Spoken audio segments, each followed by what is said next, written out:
Well, first of all, I would like to thank especially President Ramaphosa and his team for the very warmth hosting of the BRICS meeting and for the first face-to-face summit meeting at BRICS. I also would like to congratulate to the team of the foreign affairs ministers for all the extraordinary work that they did to conduct and the production of this declaration that we just signed here. The last time that I participated in a BRICS meeting was in 2010, and I am deeply, very well impressed with the maturity of the BRICS and with the results that we managed to reach. In 2011, with South Africa joining the group, gave much more representation to the groups, and including one of the regions that grow most in the world. Many said that we were too much different so that we can forge a common view. The experience, nevertheless, demonstrates the contrary. Our diversity strengthens the fight for a new international order that will accommodate pluralism in terms of geography, economy, and politics in the 21st century. In this world of transition, the BRICS offers us a source of creative solutions for the challenges that we face. The relevance of the BRICS is confirmed by the growing interest of other countries demonstrate to join our grouping. Amongst the many results of the summit meeting of today, I could stress the enhancement of the BRICS, including new members. As President Ramaphosa just said, it's with great pleasure that Brazil gives the welcome to the BRICS, to Saudi Arabia, to Argentina, to the new members, to Egypt, to the United Arab Emirates, to Ethiopia, and to Iran. Now, the GDP of the BRICS is going up to 37% of the world GDP in terms of purchasing power and 46% in terms of the world population. BRICS will continue open to new members, and for that we also approved criteria procedures for future members. We also approved the creation of a working group so that we can study the adoption of unit currency as reference for the BRICS. This measure could increase our options for means of payment and reduce our vulnerabilities. I would like to stress the decision that was made to the reform of the global governance, and especially in relationship to the UN Security Council. And last but not the least, I would dedicate a special message to my dear Alberto Fernandes, President of Argentina, a great friend of Brazil and of the developing world. We will continue to move forward side by side with our brothers, Argentinians, in another international forum. We will continue to advocate themes with direct impact of the quality of lives of our peoples, as fighting hunger, poverty, and inequality, and the promotion of sustainable development. We will promote the overcome of all ways of inequality that exists in the world, and that the BRICS will continue to be a driving force of a new international order that will have more fairness and an indispensable player to promote peace, to promote multilateralism, and in the defense of the international order and rule. Thank you very much.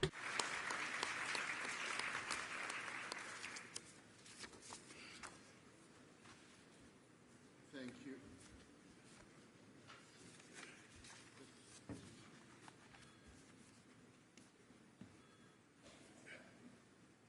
Thank you, Lula da Silva, for your statement. It now gives me a privilege to ask President Vladimir Putin, President of the Russian Federation, to speak.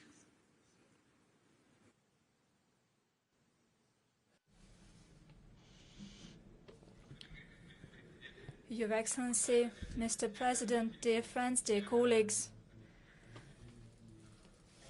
just like other participants of today's event, I would like to thank our South African friends for the efforts they have made during our joint work. I appreciate their efforts, and I would like to note, as it turned out, this was a challenging work, and President Ramaphosa showed unique diplomatic mastery as we negotiated all the positions, including when it comes to BRICS expansion. Just now, Brazilian counterpart, President Lula da Silva, highlighted the most important aspects for all of us, and I would like to especially emphasize the issues for mutual currency settlement, united currency issue. This is a challenging task. Nevertheless, we will move towards resolution. And the second thing that I would like to mention, it has to do with ensuring settlements between our countries in economic terms.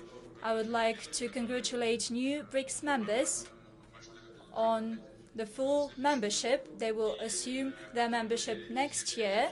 Let me assure all of the colleagues that we will keep up with the work that we have launched to expand BRICS' influence in the world.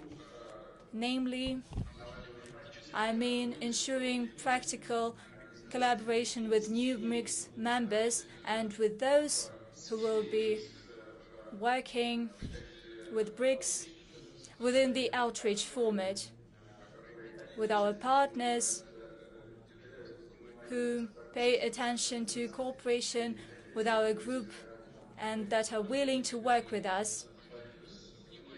We really appreciate and respect that, and we will definitely ensure a smooth work. Certainly, we will consult with all the colleagues on how to best arrange this work during discussions at the level of foreign ministers and other agencies. We will establish the relevant rules and procedures so that the role and importance of BRICS in the world continue to grow. Thanks a lot.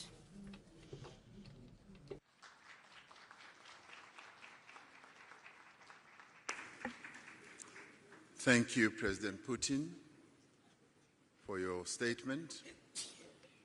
We now call upon Prime Minister Narendra Modi, the Prime Minister of India. I asked him this morning whether the lunar module is still firmly on the ground on the moon, and he said yes. So yesterday we congratulated India for landing a lunar module on the moon. So maybe he'll be outlining the scientific aspects of how the lunar module is going to proceed forward. Prime Minister.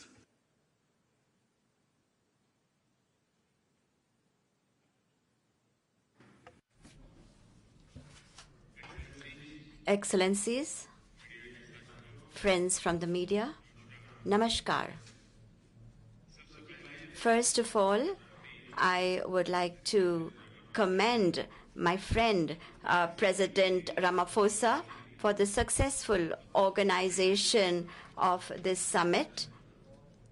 I congratulate him for this. I'm very pleased that this three-day meeting has had many positive outcomes. On the 15th anniversary of BRICS, we have taken the important decision to expand it. As I had said yesterday, India has always fully supported the expansion of BRICS membership. India has always believed that the addition of new members will further strengthen BRICS as an organization, and it will give our shared efforts a new impetus. This will also strengthen the belief of many countries in the world in a multipolar world order. I am pleased that our teams have together agreed on the guiding principles, standards, criteria, and procedures for the expansion. And on the basis of these, we have agreed to welcome into BRICS Argentina, Egypt, Ethiopia, Iran, Saudi Arabia, and the UAE. First of all, I would like to convey my heartfelt congratulations to the leaders and people of these countries. I'm confident that together with these countries, we will be able to infuse new momentum and new energy into our cooperation. India has had very deep and historic relations with all of these countries. With the help of BRICS, new dimensions will be added to our bilateral cooperation also. For the other countries that have expressed a desire to join BRICS, India will contribute towards building a consensus for them to be a part of BRICS as partner countries. Friends, the expansion and modernization of BRICS is a message that all institutions in the world need to mold themselves according to changing times. This is an initiative that can be an example for reforms in other global institutions that were established in the 20th century. Friends, just as my friend President Ramaphosa mentioned about the moon mission of India, there were so many words of congratulations, and since yesterday I have been here and have received so many words of congratulations from everybody and all across the world. In fact, this success is not to be viewed as the success of one single country. It is the success, it is being accepted as the success of all mankind. It is a matter of great pride for us and for the Indian scientists. It's a time for appreciation and being commended from all across the world. Friends, last evening, India's Chandrayaan successfully made a soft landing on the south pole of the moon. And as I said, this is a big achievement not only for India, but also for the scientific community all over the world. And the area which was identified as the target by India is an area where no efforts were made for landing so far. And this effort has been successful. In fact, the terrain is very difficult, and science was able to lead us to that terrain. So I believe that this is a success of science. It's a success of our scientists. On this very historic occasion, I have received, India has received, Indian scientists have received, and the entire scientific world of the entire world has received congratulatory messages and notes. I would like to thank all of you, not only from myself, but from all Indians, and also on behalf of the scientists, of my Indian scientists. Thank you very much. Thank you very much, Prime Minister Modi. It now gives me the pleasure to ask President Xi Jinping, President of the People's Republic of China, to make his statement.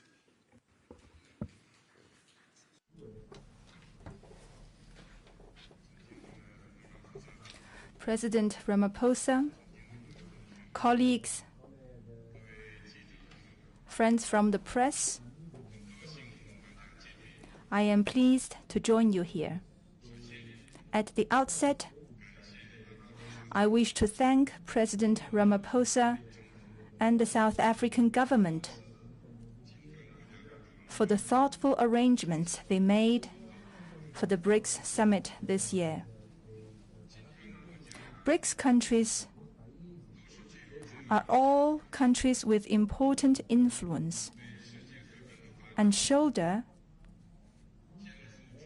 important responsibilities for world peace and development. During the summit, we had in-depth exchanges on the current international situation and BRICS cooperation, reached broad consensus, adopted the declaration, and achieved fruitful outcomes. Leaders of the 5 countries unanimously agreed to invite Saudi Arabia, Egypt, the United Arab Emirates, Argentina, Iran, and Ethiopia to the BRICS family as official members. China congratulates these countries and highly appreciate the efforts made by our chair, South Africa, and President Ramaphosa. This membership expansion is historic. It shows the determination of BRICS countries for unity and cooperation with the broader developing countries. It meets the expectation of the international community and the common interests of emerging market countries and developing countries. The expansion is also a new starting point for BRICS cooperation. It will bring new vigor to the BRICS cooperation mechanism, further strengthen the force for world peace and development. I am confident as long as we work with a common purpose, there's a lot that BRICS cooperation can achieve, and the future will be bright for BRICS countries. Let us work together to write a new chapter of emerging market countries and developing countries working together in unity for development. Thank you.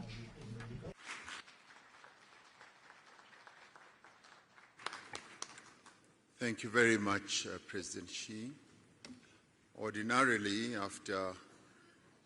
the acronym of BRICS, after Brazil, Russia, India, and China having spoken, it would now be the opportunity for the President of South Africa, President Ramaphosa, to speak.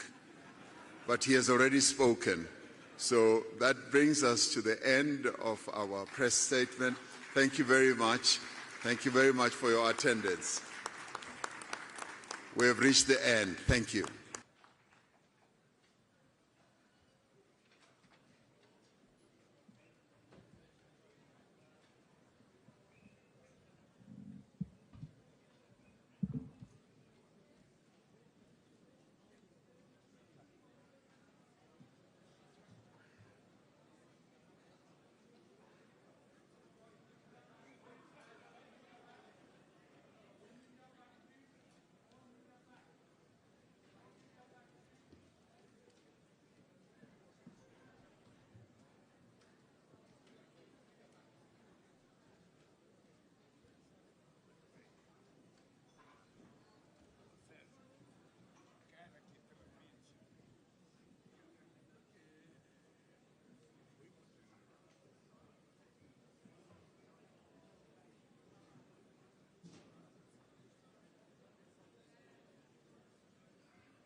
Attention, please. All the media, you are requested to go to -2. All the media, you are requested to go to -2, and you must use the lift on my left. The lift at the left on my left. All media, you are requested to use the lift at the left to go to -2. Ushers will be there to take you there. Media, you are not allowed to go out on the doors on the right. You must use the ones on the left-hand side, and ushers are there to take you to -2 and will come to announce to you what is the next program. Thank you very much.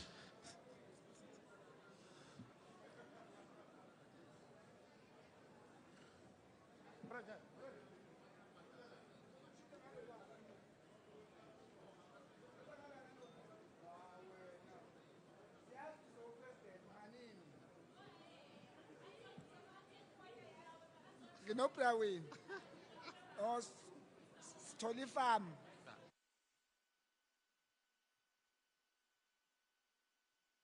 Media, please go to your left-hand side. There is a lift. You'll be ushered to -2. All the media, please go to the left. My left, as I point there, there's going to be ushers, and the lift will take you to -2. We are going to make further announcements at -2. Media, you are not allowed to go out through the right-hand side. You are not allowed to use the right-hand side. Go to the left as I am pointing. You'll find the lift that will take you in batches to -2 at the media center. Please cooperate with the security, cooperate with the ushers. We will give you the program unfolding at -2.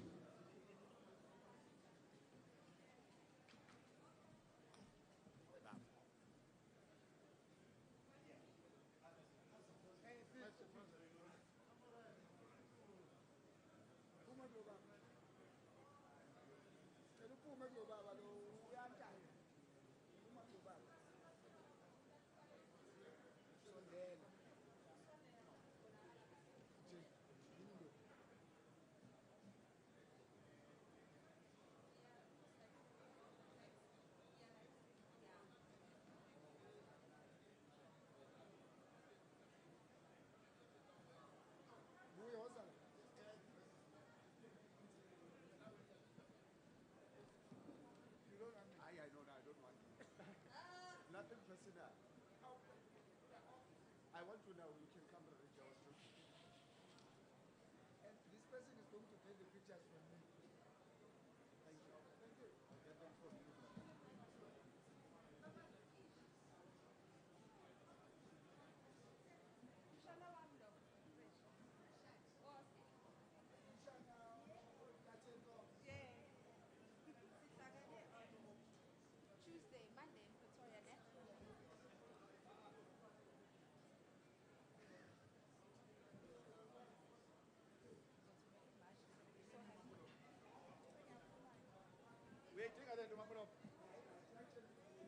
Yes. Umkaba uyavela. Awusakheceki.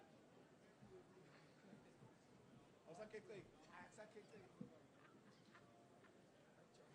Njenge-leadership.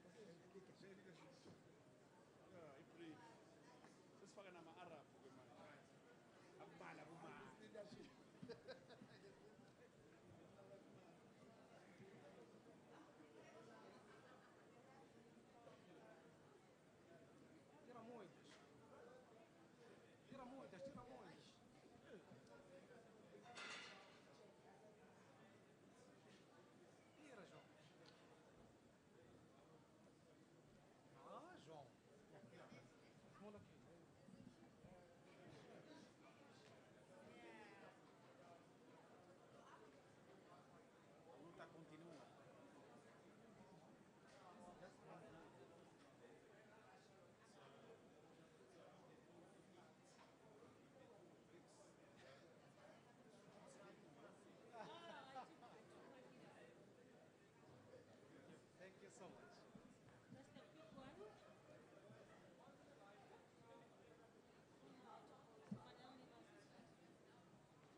BRICS partnership as a catalyst for global growth and development and response to the needs of all nations.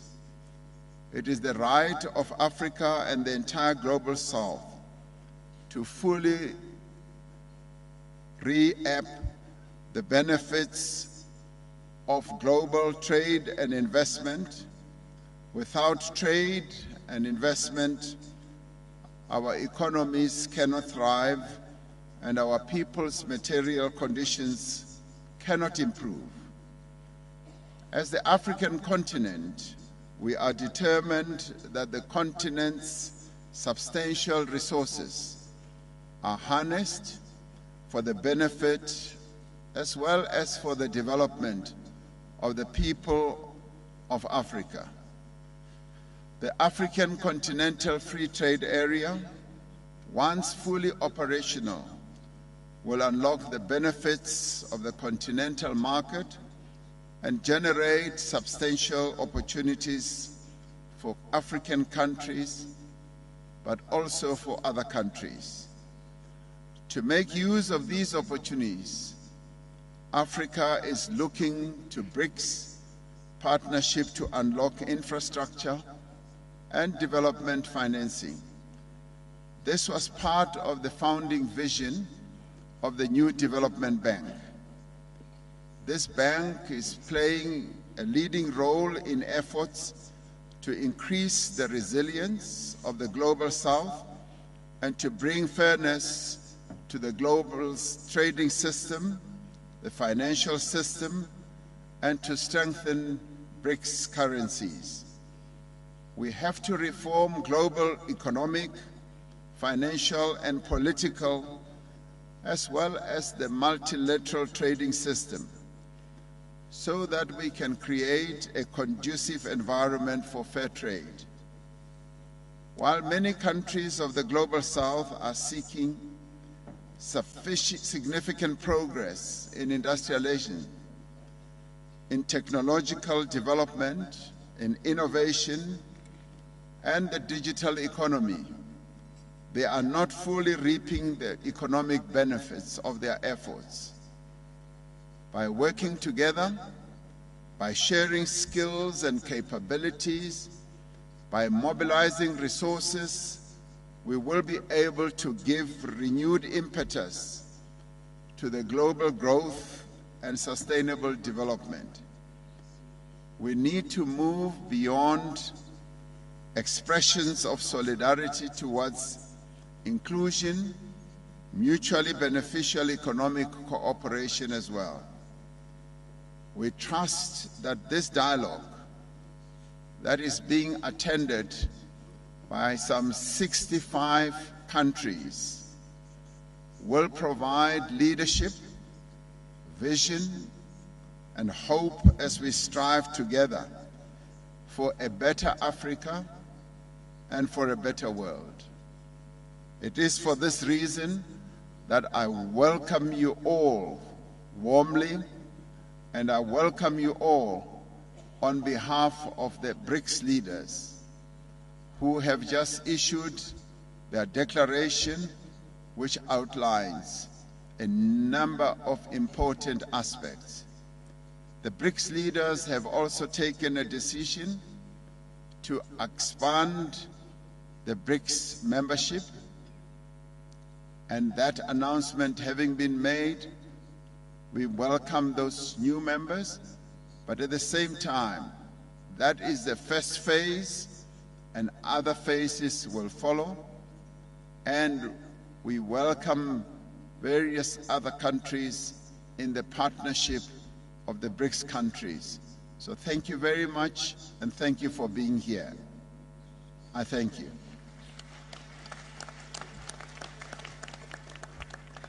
Having done that, I now would like to invite President Lula da Silva, the President of the Republic of Brazil, to take the floor.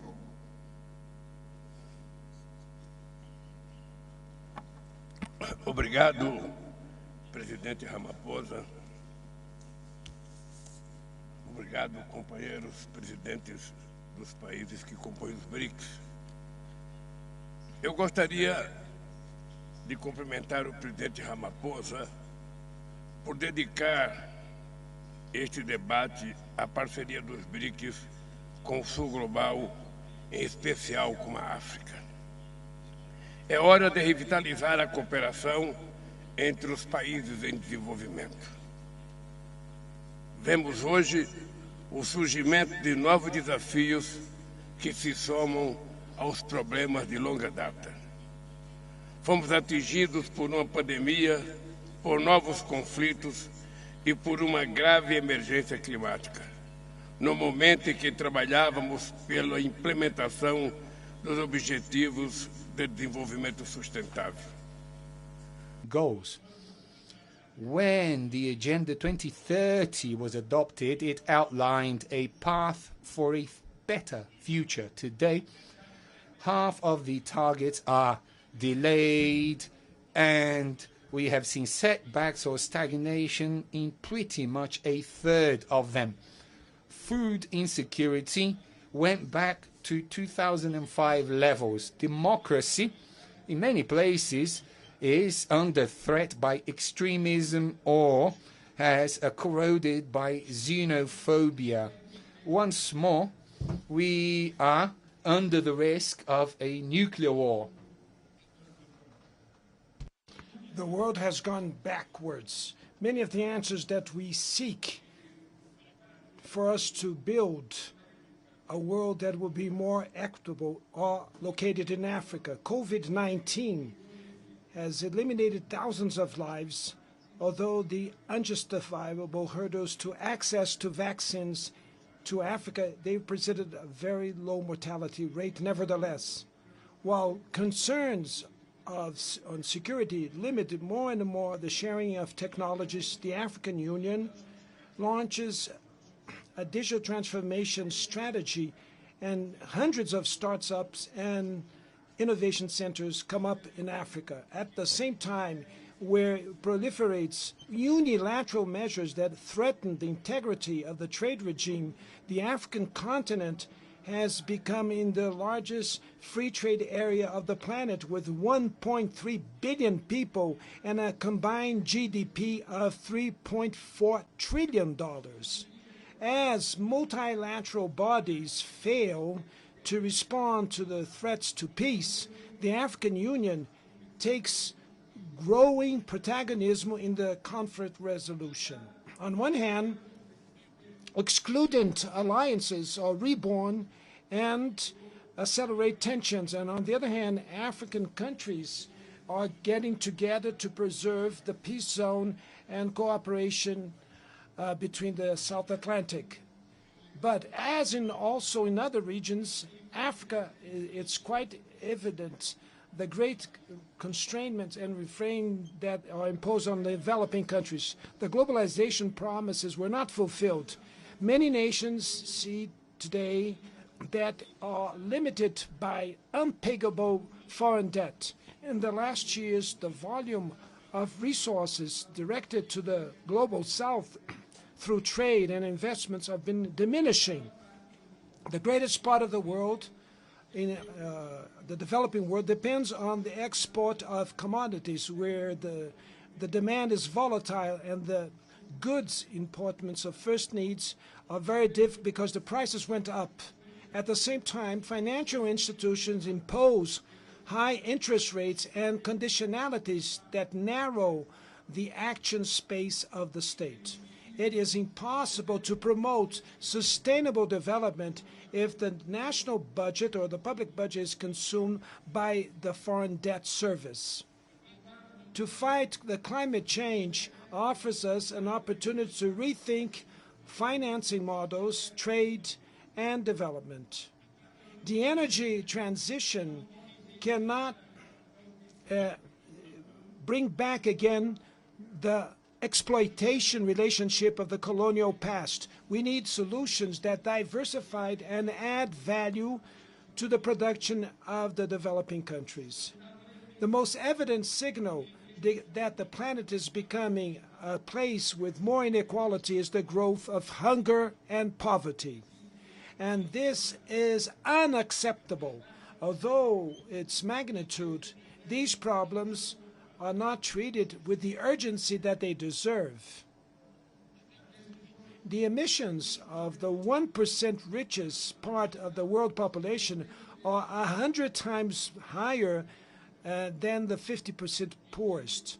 As the Kenyan environmentalist Wangari Maathai, winner of the Nobel Peace Prize, we quote, "We would like to put the blame on the poor for the destruction of the environment, but frequently the powerful ones, including the governments, are the true responsible," end of quote.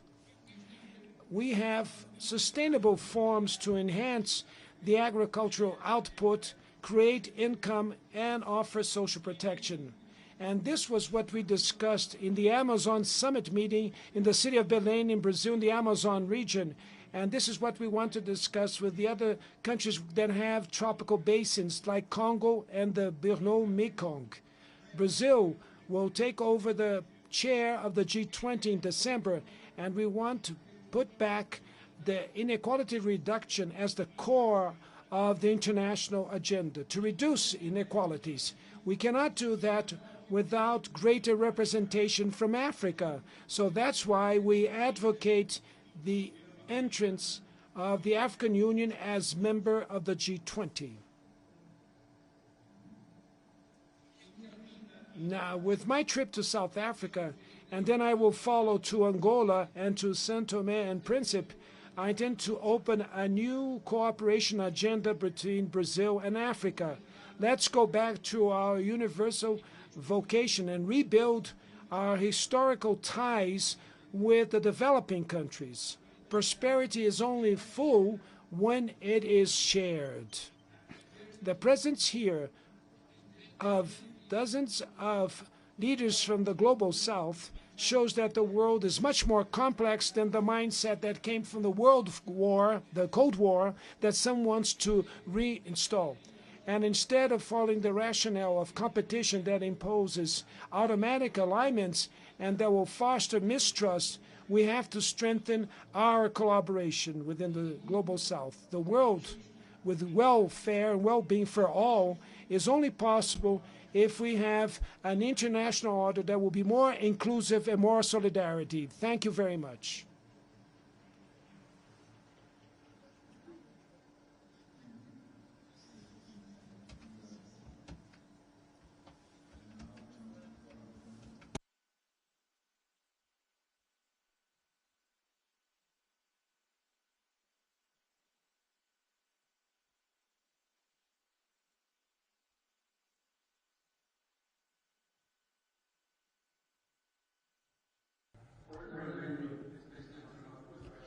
Your Excellencies, heads of state and government, colleagues, dear friends, ladies and gentlemen.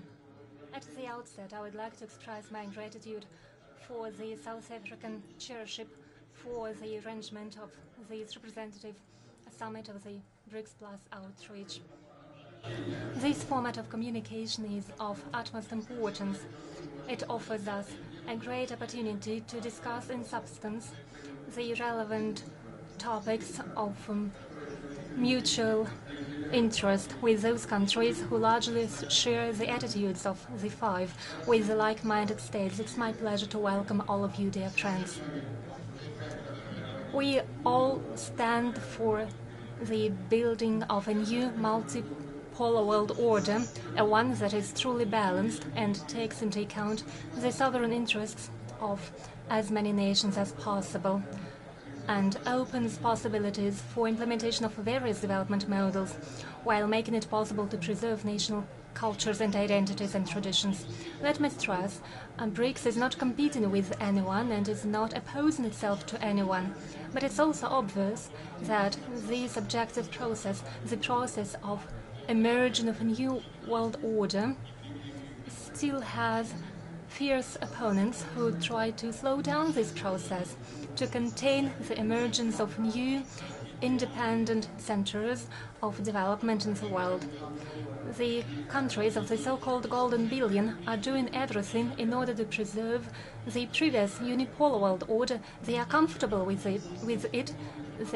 It benefits them. They try to substitute the world order by the rules-based order, although no one has seen these rules.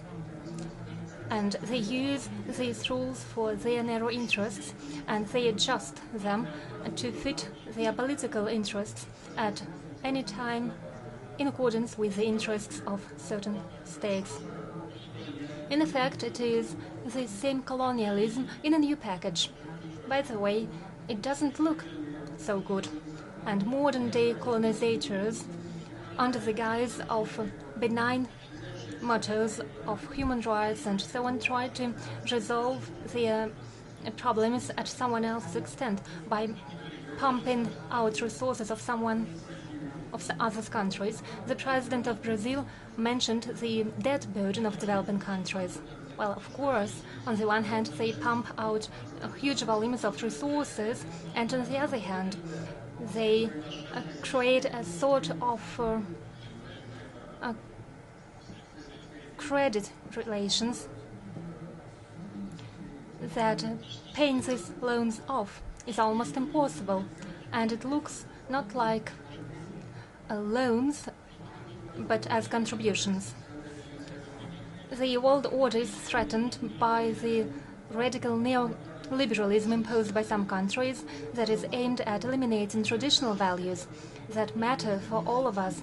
I'm talking about the value of family, respect for national and religious traditions.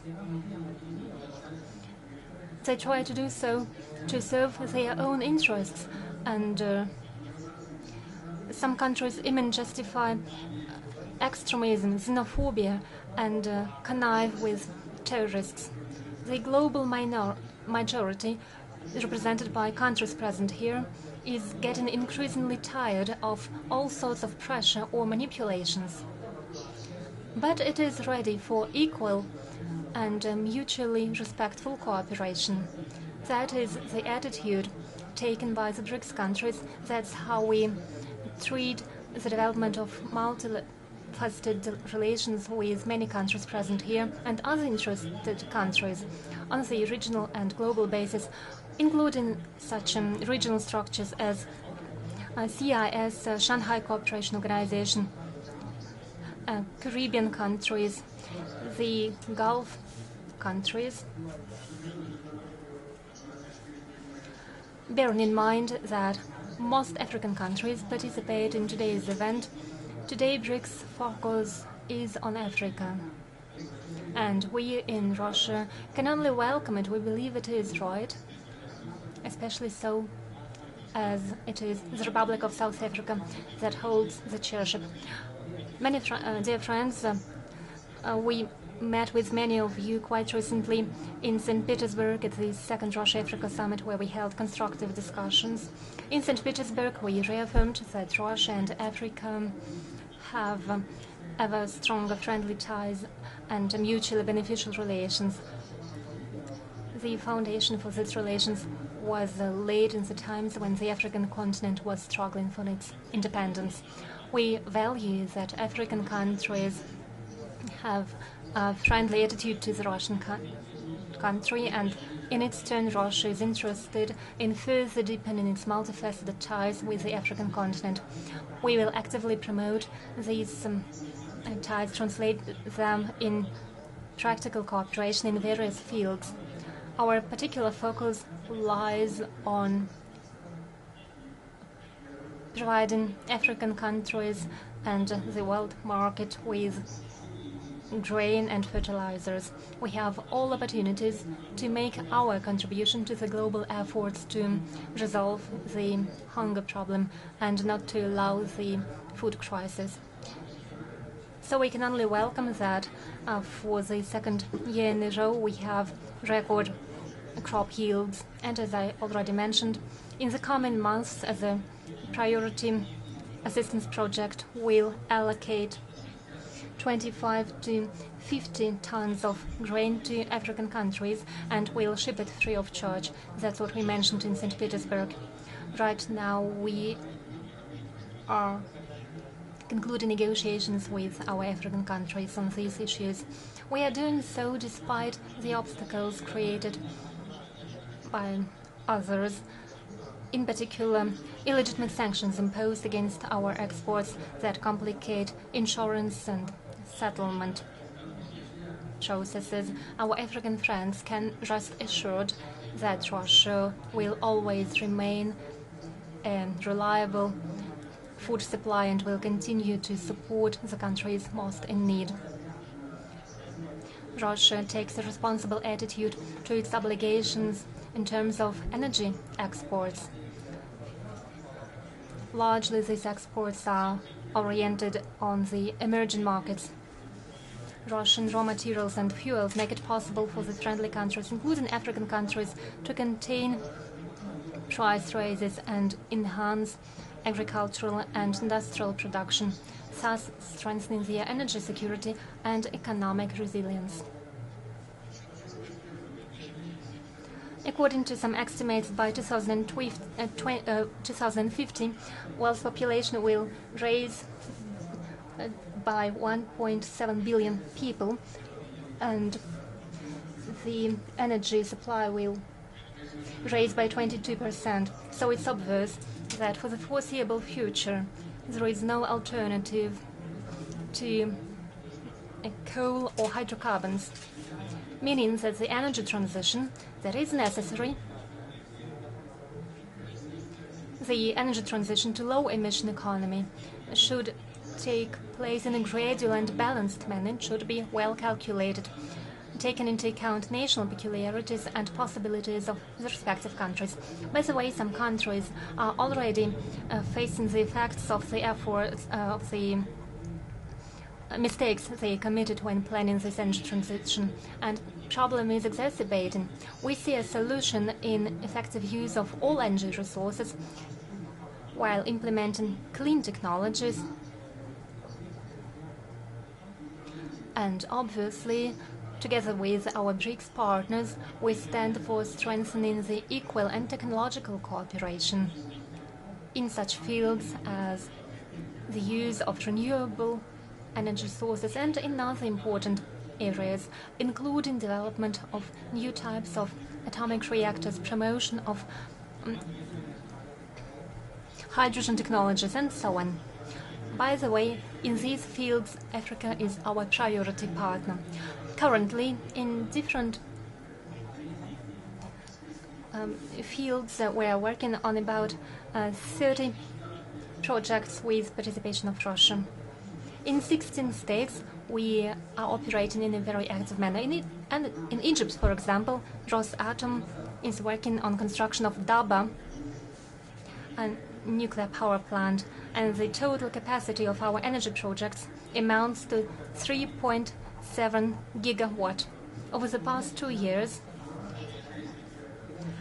there has been an increase by 2.6% of the exports of Russian raw materials, petrol products, and liquefied natural gas.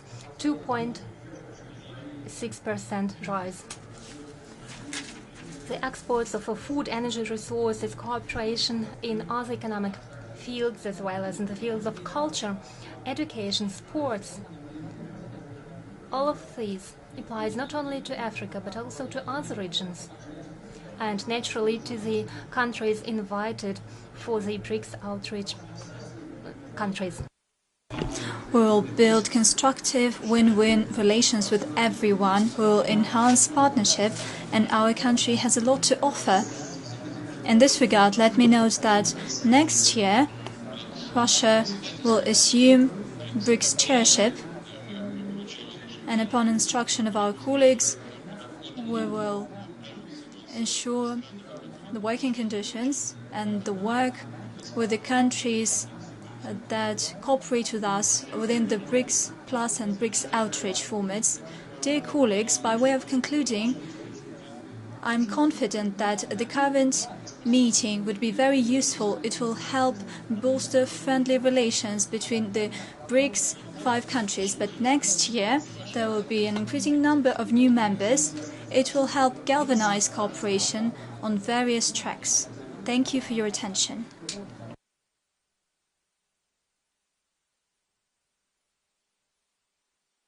Very much, President Putin. I now want to call upon Honorable Prime Minister of India, Mr. Narendra Modi, to take the floor.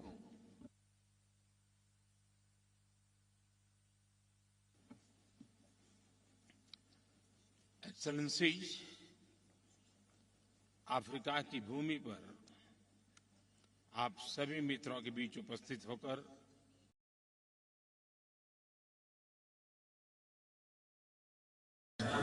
I wholeheartedly thank President Ramaphosa that in the BRICS Outreach Summit, he has given us the opportunity to share views with countries of Africa, Asia, and Latin America.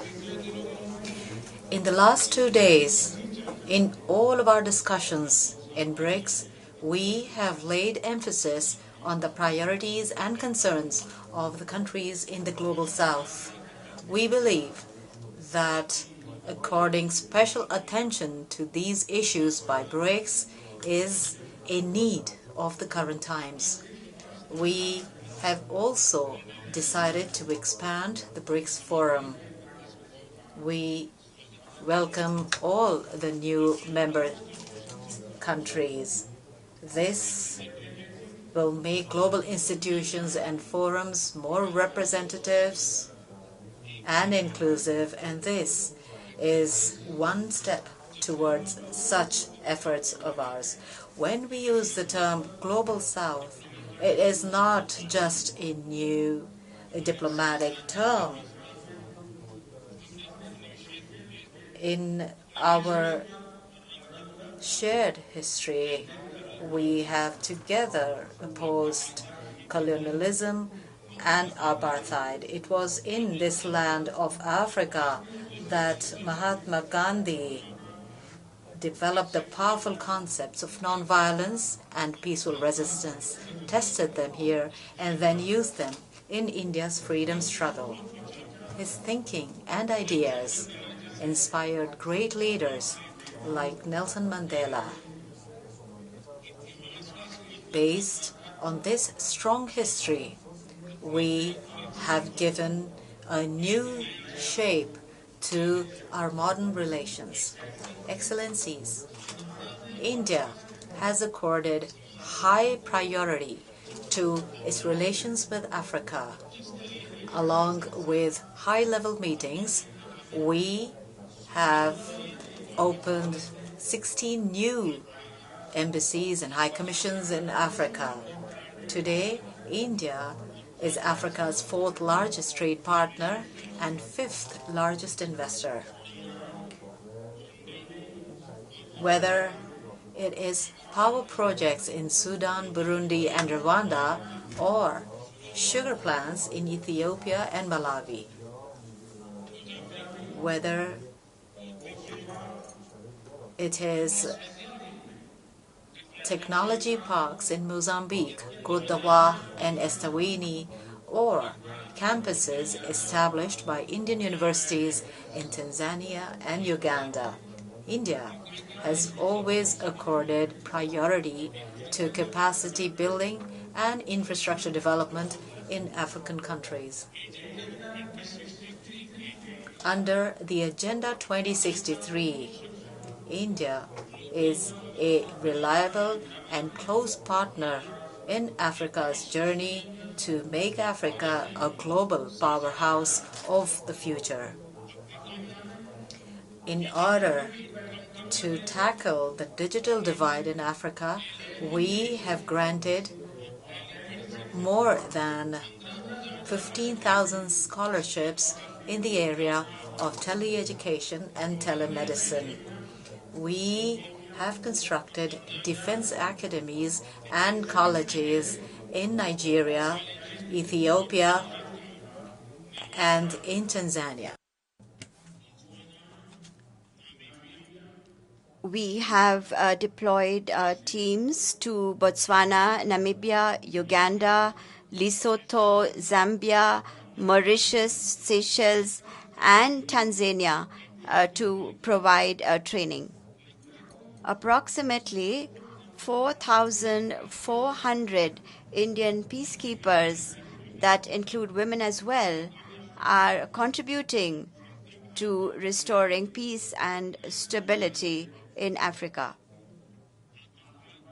In the fight against terrorism and piracy as well, we are also working together with African countries. During the difficult times caused by the COVID pandemic, we supplied food products and vaccines to several countries. We are now also working together with African countries on joint manufacturing of COVID and other vaccines. Whether it is cyclones in Mozambique and Malawi or floods in Madagascar, India has always stood shoulder to shoulder with Africa as a first responder. Excellencies, from Latin America to Central Asia, from West Asia to Southeast Asia, from the Indo-Pacific to the Indo-Atlantic, India sees all countries as one family. Vasudhaiva Kutumbakam, which means the whole world is a family, has been for thousands of years the basis of our lifestyle. This is also the theme of our G20 presidency. In order to mainstream the concerns of the Global South, we have invited 3 African countries and several developing countries as guest countries to the G20 summit. India has also proposed permanent membership of the African Union to the G20. Excellencies, I believe that BRICS and all the friendly countries present here today can work together to strengthen a multipolar world in order to make global institutions representative and to keep them relevant. They can help ensure progress in their reforms. Counterterrorism, environment security, climate action, cybersecurity, food and health security, energy security, building resilient supply chains are matters we all have equal interest in. They represent unlimited opportunities for cooperation. I invite all of you to participate in our international initiatives such as the International Solar Alliance, One Sun, One World, One Grid, the Coalition for Disaster Resilient Infrastructure, One Earth, One Health, the Big Cat Alliance, and the Global Center for Traditional Medicine. I invite all of you to join India's digital public infrastructure stack to benefit from it for your development. Yesterday, we will be very pleased to share with you our experience and capabilities in this area. I am sure that our shared efforts will give us new confidence to address all challenges together. I once again express my gratitude to all of you and in particular to President Ramaphosa for this opportunity. Thank you.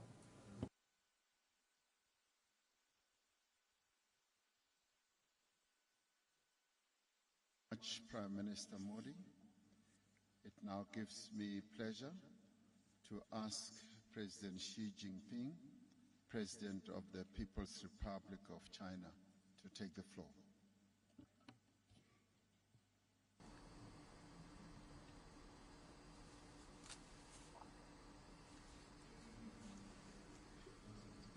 Your Excellency President Ramaphosa, dear colleagues, let me begin by thanking President Ramaphosa for preparing the dialogues.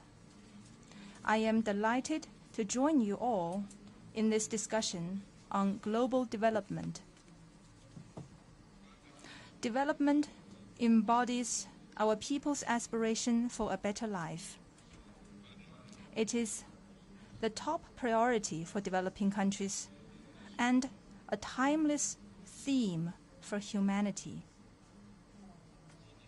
As the UN 2030 Agenda for Sustainable Development is due for a midterm review this year, the delivery of most SDGs remains slow.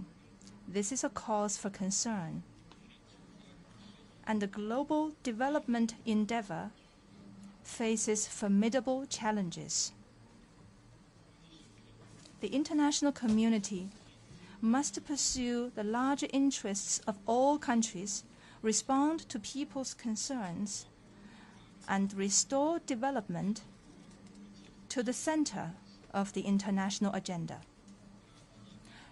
The representation and voice of developing countries in global governance should be increased, and developing countries be supported in realizing better development. It is also important to uphold true multilateralism, forge a global development partnership, and create a secure and stable international environment for shared development. Colleagues, over the years, China has stood in solidarity with fellow developing countries through thick and thin. China has been and will always remain a member of developing countries. I proposed the Global Development Initiative precisely for the purpose of calling on the world to stay focused on development and lending impetus to the implementation of the 2030 Agenda. Last year, China held the first high-level dialogue on global development, where a host of measures for development cooperation were unveiled. Encouraging progress has been made since then. We have put development first and allocated more resources. China has set up a global development and South-South cooperation fund with a total funding of $4 billion. And Chinese financial institutions will soon set up a special fund of $10 billion dedicated to the implementation of the GDI. We have taken results-oriented actions and deepened practical cooperation from Asia to Africa, from Pacific Island countries to the Caribbean. Over 200 cooperation projects have come to fruition, and cooperation mechanisms are growing in areas such as poverty reduction, education, and health.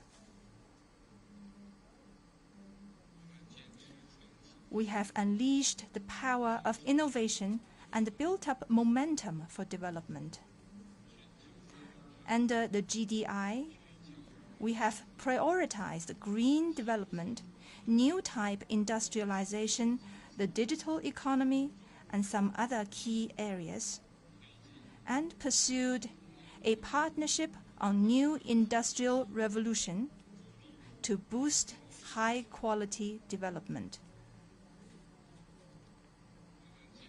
We have tided over difficulties together and made development more resilient. Food and energy security bear on the economy of a country and the well-being of its people. We have launched a China FAO South-South Cooperation Trust Fund, implemented the Food Production Enhancement Action, and provided food assistance to and shared agro-tech with many countries. We have also initiated a global clean energy cooperation partnership with a view to achieving energy security. China is a friend that Africa can count on. Over the past decade, China has provided a large amount of development assistance to Africa and helped build more than 6,000 kilometers of railway, over 6,000 kilometers of highway, and 80+ large power facilities on the continent. Going forward, China will carry out more cooperation with African countries to support Africa in enhancing its own capacity for development. Specific measures will be taken, such as providing satellite mapping data products, implementing a smart customs cooperation partnership, and launching with UNESCO a GDI for Africa's Future action plan to support sustainable development in Africa. Colleagues, a Chinese adage reads, "Victory is ensured when people pool their strength. Success is secured when people put their heads together." Let us stay committed and united to build a community of shared development and make sure that in the process of global modernization, no country is left behind. Thank you.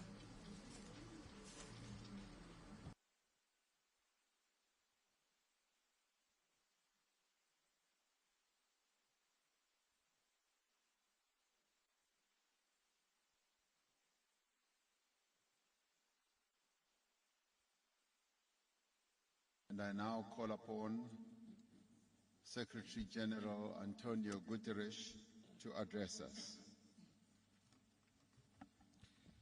Distinguished heads of state and government, excellencies, ladies and gentlemen. Let me begin by thanking President Cyril Ramaphosa. We take great inspiration from the Rainbow Nation's extraordinary path to unity through action and justice. That is what our world needs. Unity for action and unity for justice.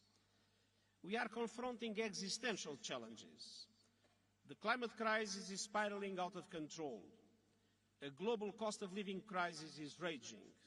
Poverty, hunger, and inequalities are growing against the objectives of the Agenda 2030 for Sustainable Development.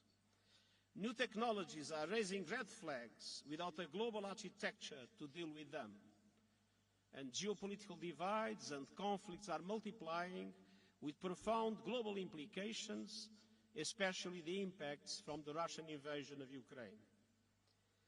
Excellencies, we are moving towards a multipolar world, and that is a positive thing. But multipolarity in itself is not enough to guarantee a peaceful or just global community. To be a factor of peace, equity and justice in international relations, multipolarity must be supported by strong and effective multilateral institutions. Look no further than the situation in Europe at the dawn of the last century. Europe was multipolar, but it lacked strong multilateral mechanisms, and the result was World War I. As the global community moves towards multipolarity, we desperately need, and I have been vigorously advocating for, a strengthened and reformed multilateral architecture based on the UN Charter and international law. Today's global governance structures reflect yesterday's world. They were largely created in the aftermath of World War II, when many African countries were still ruled by colonial powers and were not even at the table. And this is particularly true of the Security Council of the United Nations and the Bretton Woods institutions. For multilateral institutions to remain truly universal, they must reform to reflect today's power and economic realities, and not the power and economic realities of the post-Second World War. In the absence of such reform, fragmentation is inevitable. And we cannot afford a world with a divided global economy and financial system, with diverging strategies on technology, including artificial intelligence, and with conflicting security frameworks. The IMF estimates that such a fracture could cost 7% of global GDP, a cost that would be disproportionately borne by low-income countries, mainly in Africa. And so I've come to Johannesburg with a simple message. In a fracturing world with overwhelming crises, there is simply no alternative to cooperation. We must urgently restore trust and reinvigorate multilateralism for the 21st century. And this requires the courage to compromise in the reforms that are necessary for the common good. And it requires full respect for the UN Charter, international law, universal values, and all human rights, social, cultural, economic, civil, and political. And it requires much greater solidarity. Of course, none of this is easy, but it is essential. And it is essential especially for Africa. The African continent, a historic victim of slavery and colonialism, continues to confront grave injustices. On average, African countries pay 4 times more for borrowing than the United States and 8 times more than the wealthiest European countries. And African countries accounts for just 4% of global greenhouse gas emissions, but it is an epicenter of climate chaos, suffering disproportionately impacts of climate change. And so looking ahead, I saw 2 priorities for action and justice. First, on the economic front. Redesigning today's outdated, dysfunctional and unfair global financial architecture is essential, but I know it won't happen overnight. Yet we can and must take practical action now. The Sustainable Development Goals stimulus I have proposed, an effective debt workout mechanism, and other steps necessary to multiply the resources available for developing countries are vital for sustainable development in Africa and to give options to African governments to support the development of their peoples. We must also drastically step up climate action and climate justice. I have put forward a Climate Solidarity Pact in which developed countries provide financial and technical support to help emerging economies in Africa and beyond to promote an equitable and just transition to renewable energy.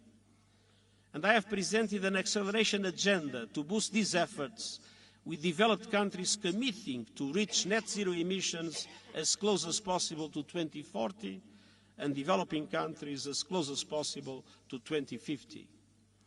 And developed countries must also finally keep their promises to developing countries by meeting the 100 billion goal, doubling adaptation finance, replenishing the Green Climate Fund, and operationalizing the Loss and Damage Fund this year.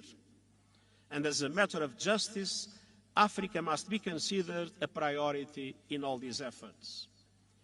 Excellencies, we will not solve our common challenges in a fragmented way. Together, let us work to advance the power of universal action, the imperative for justice, and the promise of a better future, and I thank you.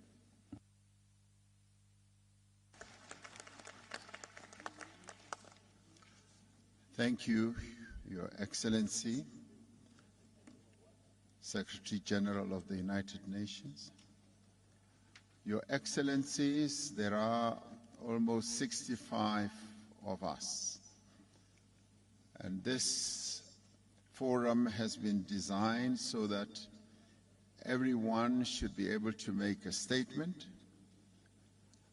I will not be making any commentary in between to ensure that we do conserve time.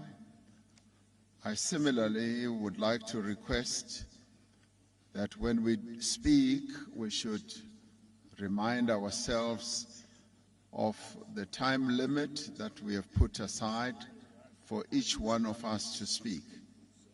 So I do beg for your indulgence in that regard. My next speaker will be His Excellency Azali Osunami, President of the Union of Comoros, but also the Chair of the African Union. President Osunami. Merci beaucoup, Monsieur le Président et chers frères.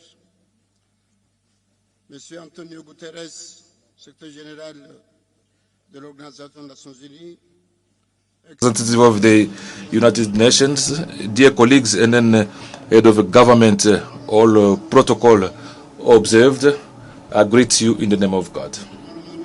It's an honor for me to take part in this gathering and then to bring the contribution of the African Union to this exchange, to this forum.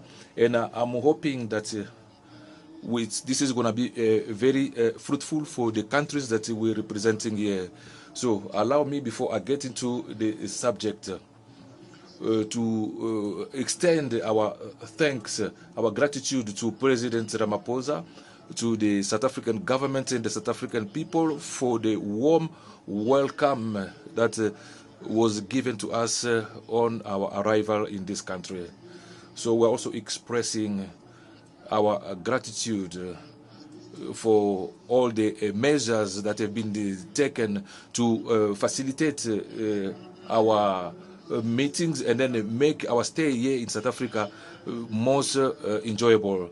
The land of Nelson Mandela, our biggest leader, a figure who's making the continent very proud. So, dear delegates, the African Union that I have the honor to come and represent here this year, 2023, so is giving a very important meaning to work with countries in BRICS. So considering that as a very most important opportunity for countries to explore together the areas of cooperation that would be beneficial to all of us. And then for that, to see how the bloc can also expand to other African countries, it's a process that will contribute to multiply benefits associated to this cooperation.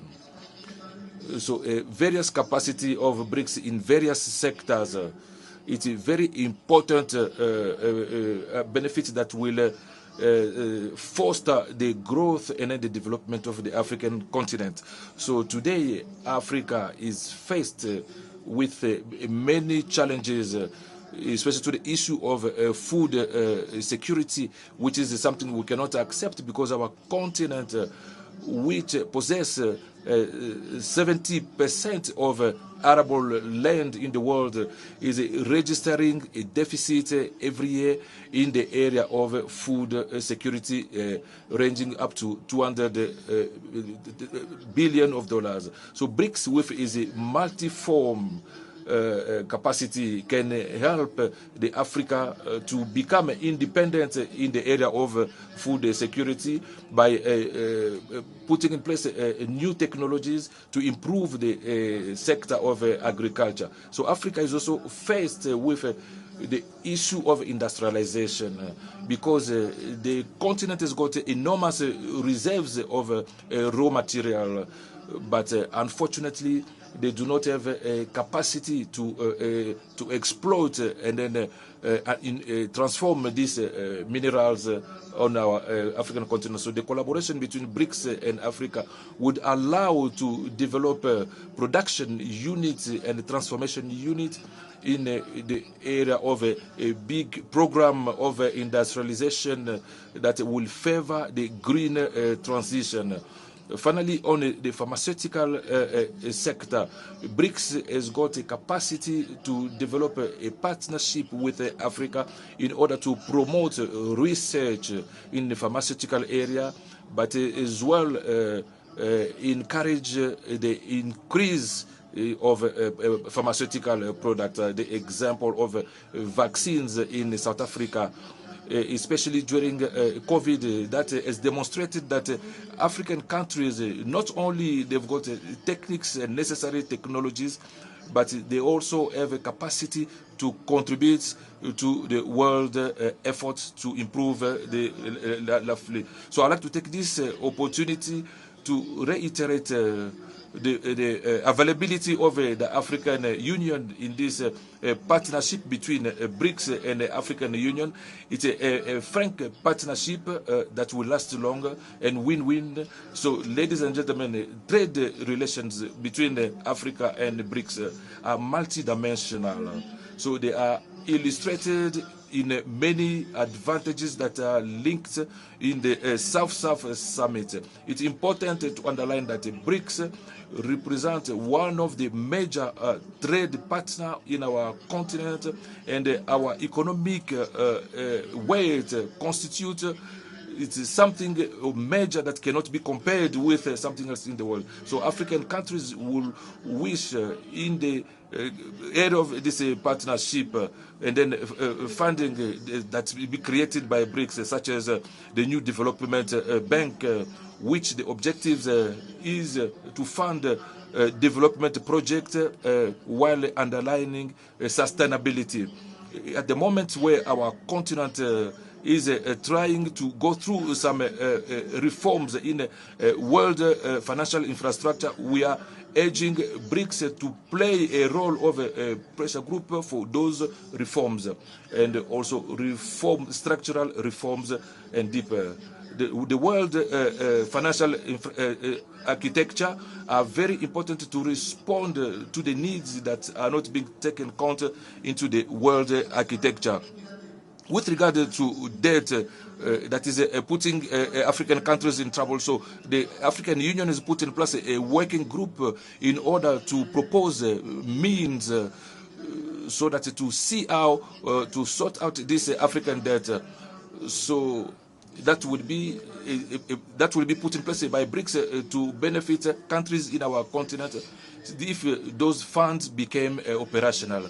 In fact, this would allow African countries to access loans with better conditions of repayment, which will be advantageous for countries that are facing prohibitive cost to the world financial market. Beyond all this, so that is linking the two parties, our continent is the potential to offer to BRICS benefit of opportunities, especially in the area of geopolitics, economics, security, and cultural sector. It's the case of the free trade area that are offering to the countries of BRICS unique opportunities to reinvigorate their effort to foster trade relations with emerging and developing countries.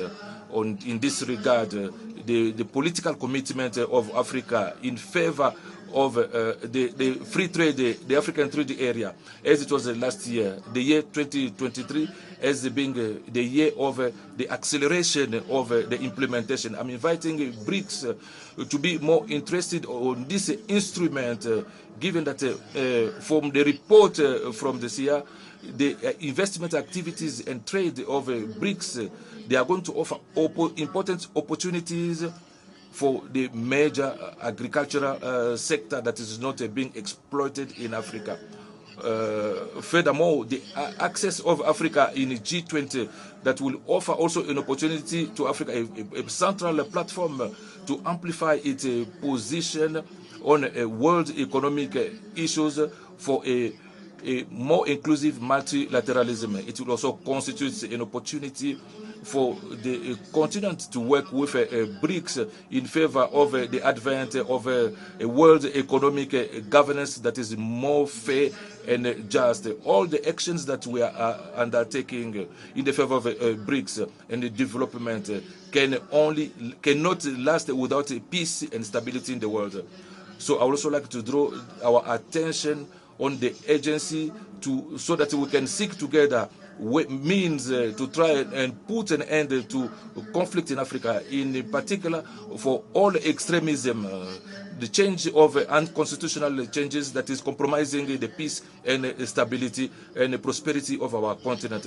So we also need to continue to encourage Russia and Ukraine to put an end to war that is opposing them, given that the consequences of this war is not only affecting Europe, but is also affecting the world in general. So, ladies and gentlemen, opportunities given to us today to put together our effort to continue to make this world more just and prosperous by working together in synergy to build new partnership, frank and then balance based on complementarity and not on a form of dependence. And only with that we can constitute a very important force in the world scene, so that we can deal with challenges that our countries are facing, and then to reach peace, stability, and economic growth. Thank you. Merci.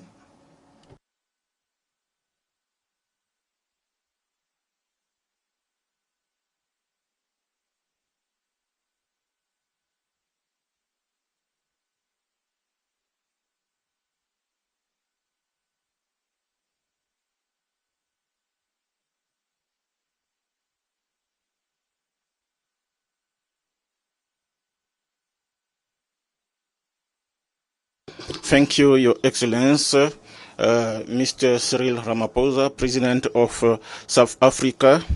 Dear brother, Excellence, Head of State and Government, member and friend of BRICS, Your Excellency, Antonio Guterres, Secretary General of United Nations, Excellencies, ladies and gentlemen, and participants, all protocol observed.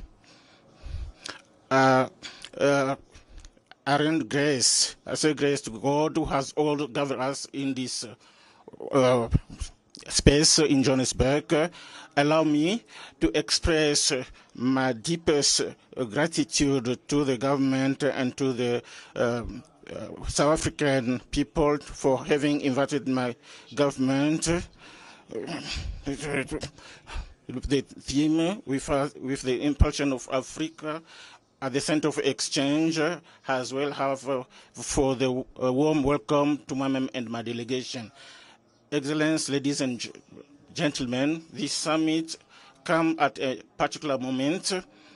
The world is experiencing an economic crisis, geopolitical and security as well.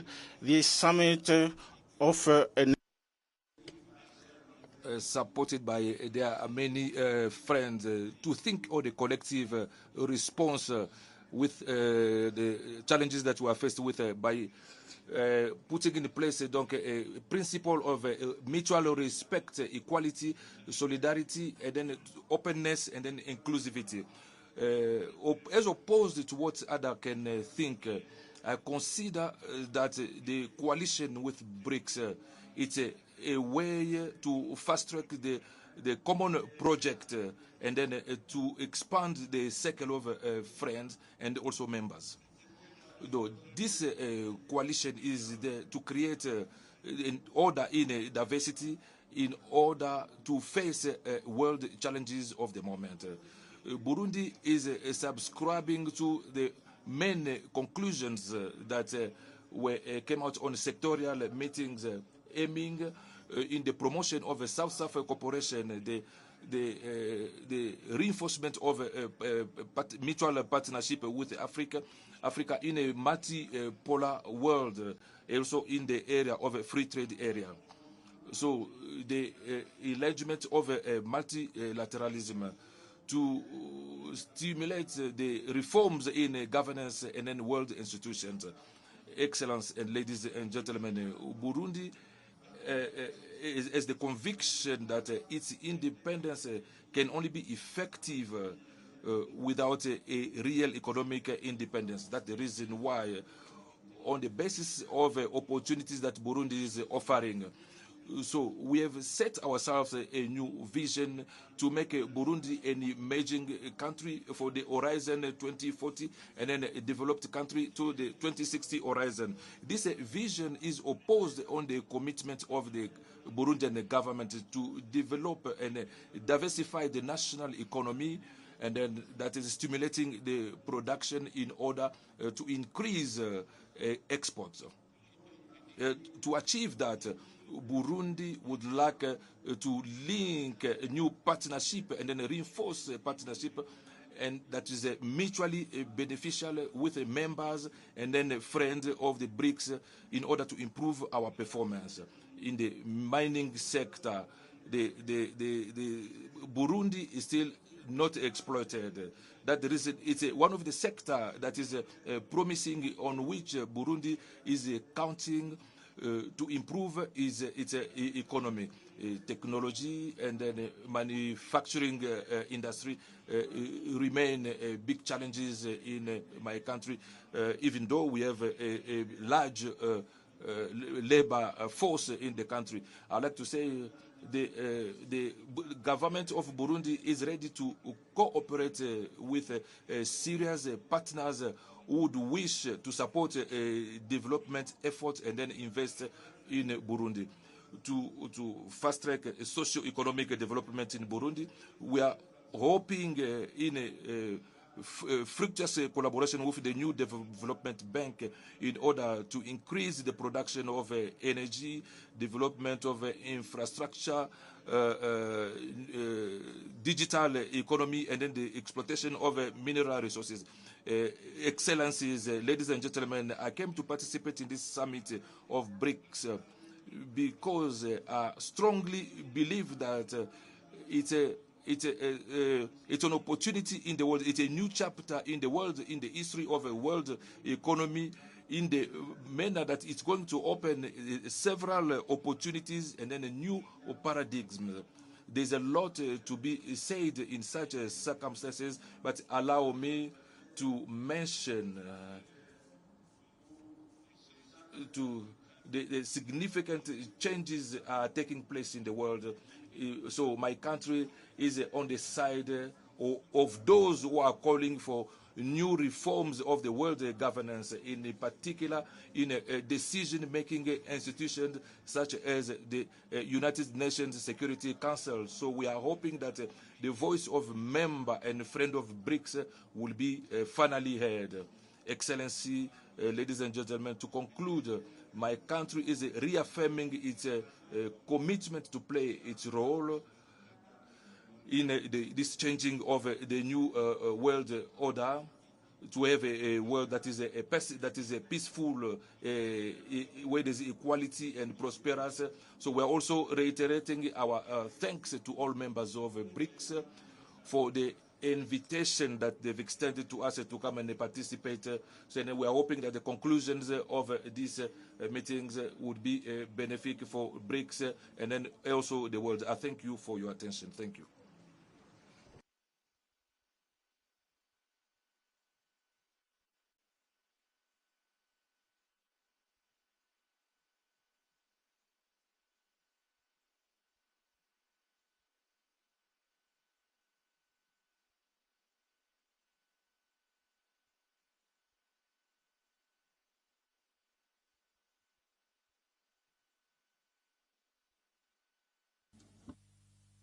Su Excelencia Cyril Ramaphosa,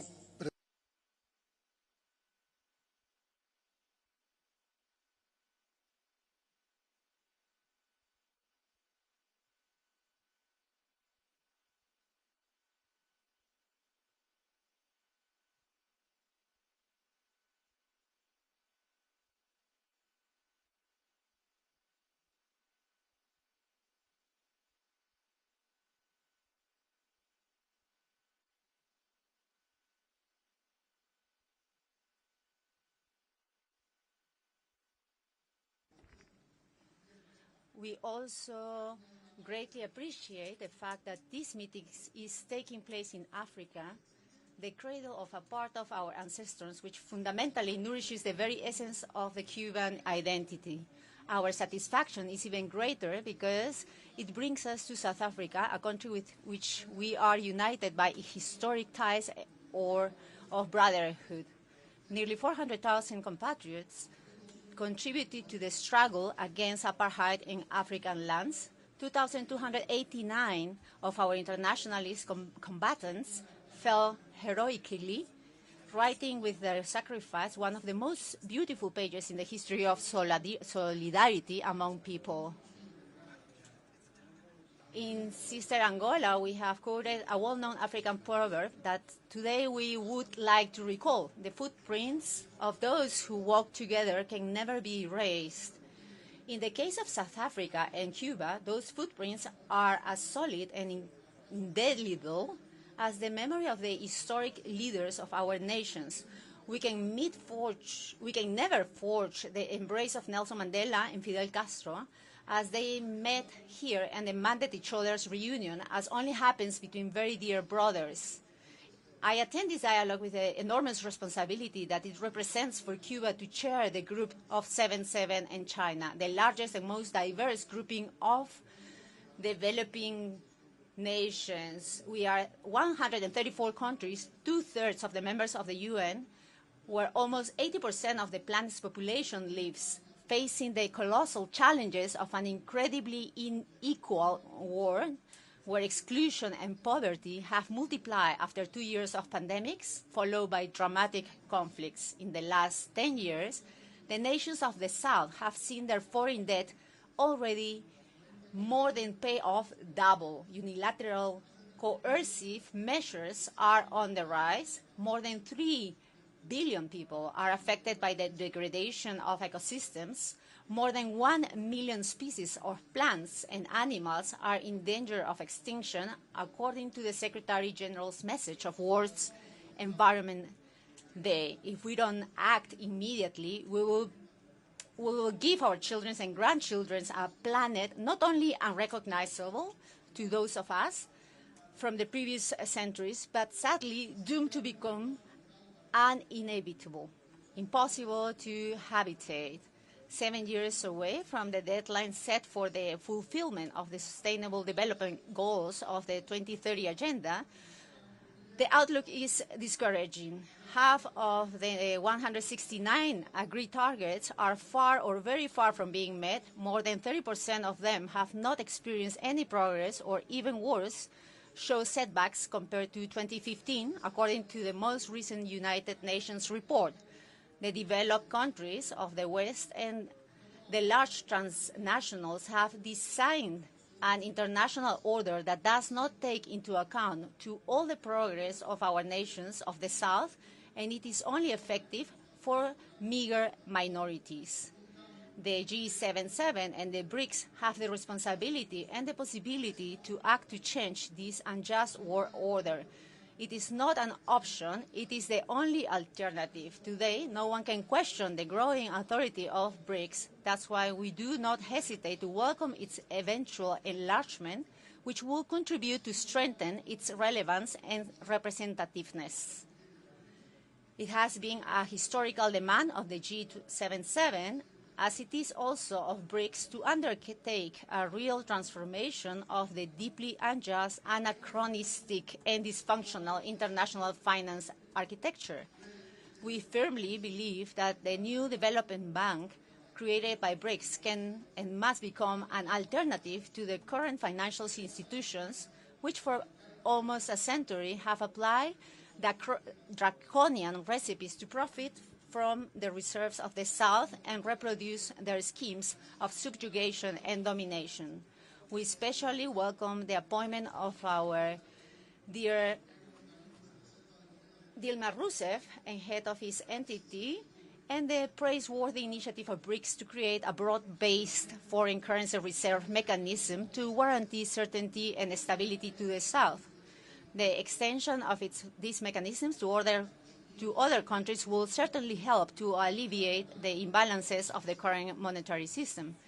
the establishment of mutual credit lines in local currencies by the Bank of BRICS countries, and the possibility of creating a single currency for their operations were also initiatives that could be applied in relation with other developing countries to reduce the abusive monopoly of the U.S. currency, which reinforces and guarantees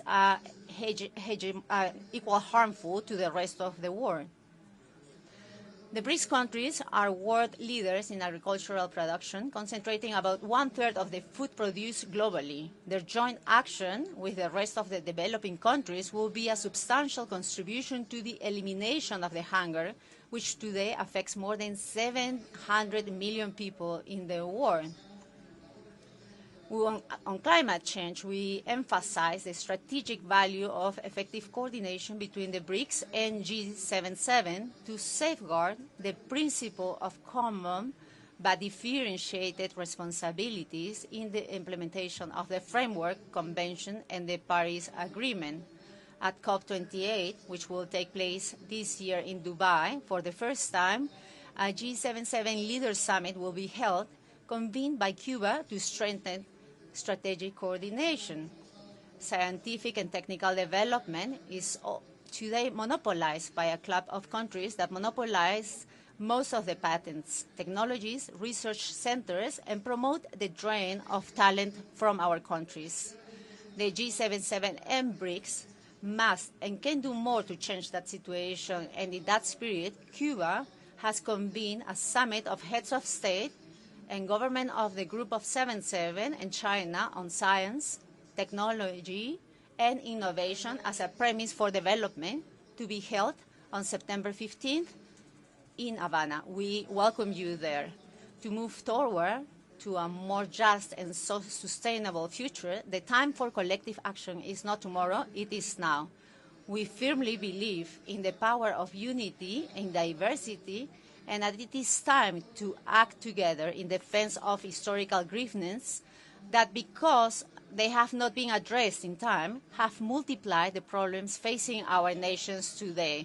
And since we are in the Rainbow Nations, which has overcome the hatred of the past, integrating its rich diversity of cultures, languages, and religious beliefs, let us assume all the precepts of the wise African humanist philosophy of Ubuntu, the ethics of caring for others, which in the face of selfishness and individualisms promotes a form of life of solidarity, fraternity, and respect in which no one is left behind.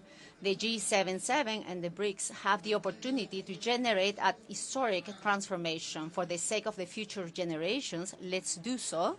Thank you very much. President Canal, I now have the honor to call upon His Excellency Ismail Omar Guelleh, the President of the Republic of Djibouti and Chair of the Intergovernmental Authority on Development, IGAD.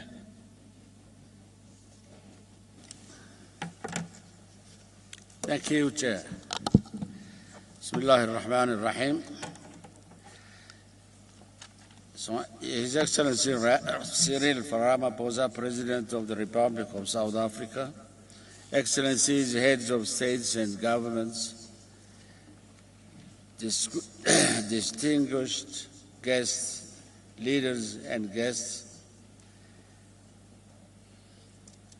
Firstly, I would like to express my appreciations to His Excellency President Cyril Ramaphosa, the President of the Republic of South Africa, and the people of South Africa for their warm welcome and hospitality during our visit to this beautiful country.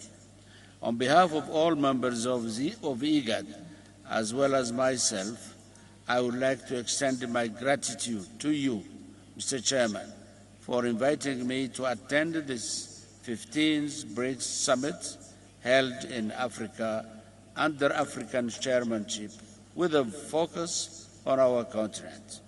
The partnerships between BRICS and Africa goes beyond convenience. It is a strategic imperative. Together, we have the power to reshape the landscape, promote inclusive growth, and eradicate poverty. By joining forces, we can create a world where no nation is left behind, where prosperity is shared equally, and where sustainable development becomes reality. Africa possesses resources, and when combined with the technological capabilities and investment potential of BRICS, it opens up unparalleled opportunities for both regions. By allocating resources to infrastructure, energy, agriculture, and manufacturing sectors, we can generate employment opportunities, enhance productivity, and uplift millions from poverty. This is a moment to seize in order to establish connections, promote trade activities, and enable technology transfer that will ensure Africa's emergence as a global economic powerhouse. Djibouti stands as a committed partner and ally to BRICS nations. We are also supporters of the African Union-led efforts toward economic integration through the implementation of the African Comprehensive Free Trade Agreement. It is a step that places Africa in its rightful position within the global order. We appreciate your efforts to advance and strengthen the partnership between BRICS and the continent. In summits, we have already identified key areas of focus that contribute to a mutually beneficial partnership.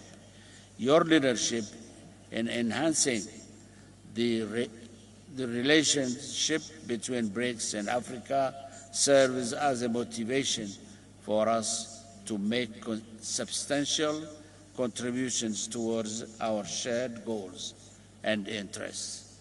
Dear Chairman, I eagerly commend the BRICS partnership for creating a platform that offers an opportunity to diversify the expand the global economic landscape. Undoubtedly, BRICS is a force with politically and economically. It is a success story evident from the growing number of countries aspiring to join this group, as well as the commendable performance of the new Development Bank with its extensive portfolio of projects aimed at maximizing development impact. I am delighted to announce that IGAD fully aligns with and supports the priorities outlined by the BRICS Chair for 2023. Specifically, Africa and IGAD aim to mobilize investment in order to develop infrastructure that connects parts of our continent, thereby boosting intra-African trade growth and value chains. Indeed, IGAD takes pride in being one of the fundamental elements of the African continent free trade area. We wholeheartedly welcome the important role that BRICS can play in supporting our collective endeavors as a continent to drive trade, investment, and infrastructure development within the context of this momentous undertaking. As we all know, it is widely understood that economic plans and agendas often falter without sustained commitment and financial backing.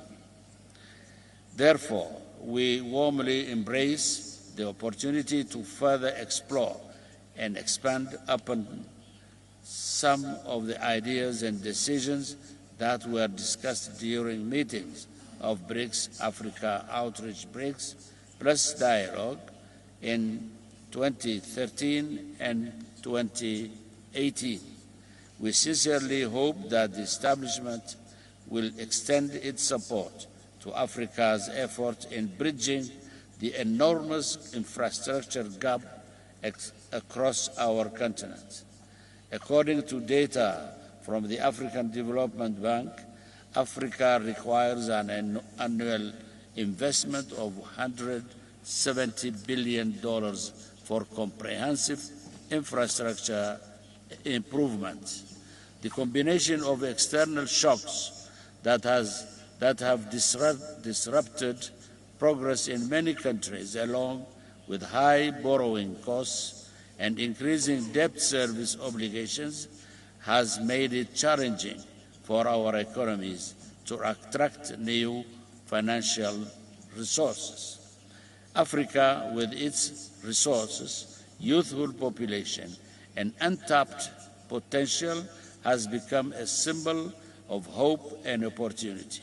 It is a continent that has faced challenges but continues to rise with resilience and determination. Today, Africa finds itself at a turning point where it can unleash its potential and make substantial contributions to the global economy. Mr. Chairman, distinguished guests, at the core of the IGAD mandate is the obligation to strengthen multilateralism. Additionally, one of our principles is enhancing women's participation in peace process. Indeed, it is only last week that we launched the IGAD Women, Peace and Security Forum as part of our own unwavering commitment harness the transformative power of women's contributions to peace building and conflict resolution. Finally, we support the call for reforms to the international architecture and address the ossification of inequalities, gaps, and inefficiencies. We need to relentlessly work together to ensure that the new architecture is reset to be relevant to today's global challenge. Let's take advantage of this partnership today to strengthen the ideals and spirit of growth so that we can pave the way for a brighter and more prosperous future for all our people. I thank you.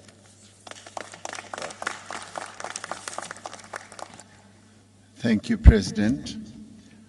I now take this opportunity to ask His Excellency President Joko Widodo, President of the Republic of Indonesia, Chair of the Association of Southeast Asian Nations, ASEAN, to take the floor.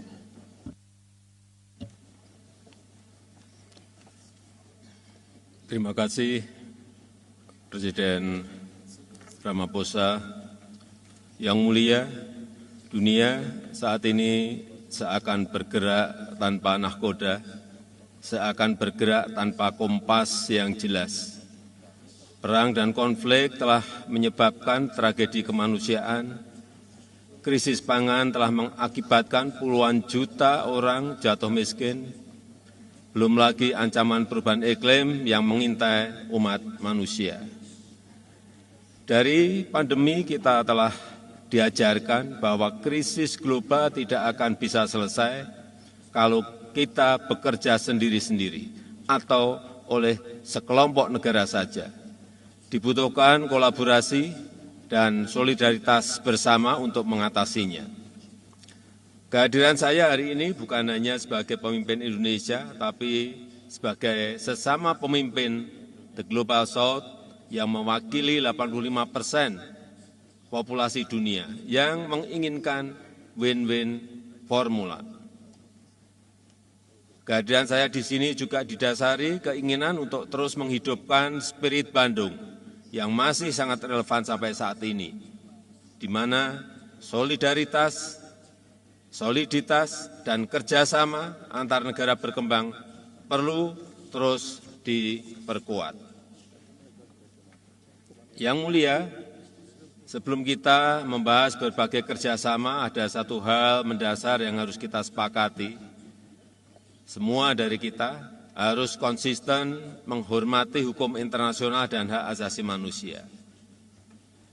Kita semua melihat tatanan ekonomi dunia saat ini sangat tidak adil, gap pembangunan semakin lebar, rakyat miskin dan kelaparan semakin bertambah, dan situasi seperti ini tidak boleh dibiarkan. Negara berkembang harus bersatu untuk memperjuangkan hak-haknya, diskriminasi perdagangan harus kita tolak, hilirisasi industri tidak boleh dihalangi, kita semuanya harus terus menyuarakan kerjasama yang setara dan inklusif. BRICS dapat menjadi bagian terdepan untuk memperjuangkan keadilan pembangunan dan mereformasi tata kelola dunia yang lebih adil. Terima kasih, Ketua.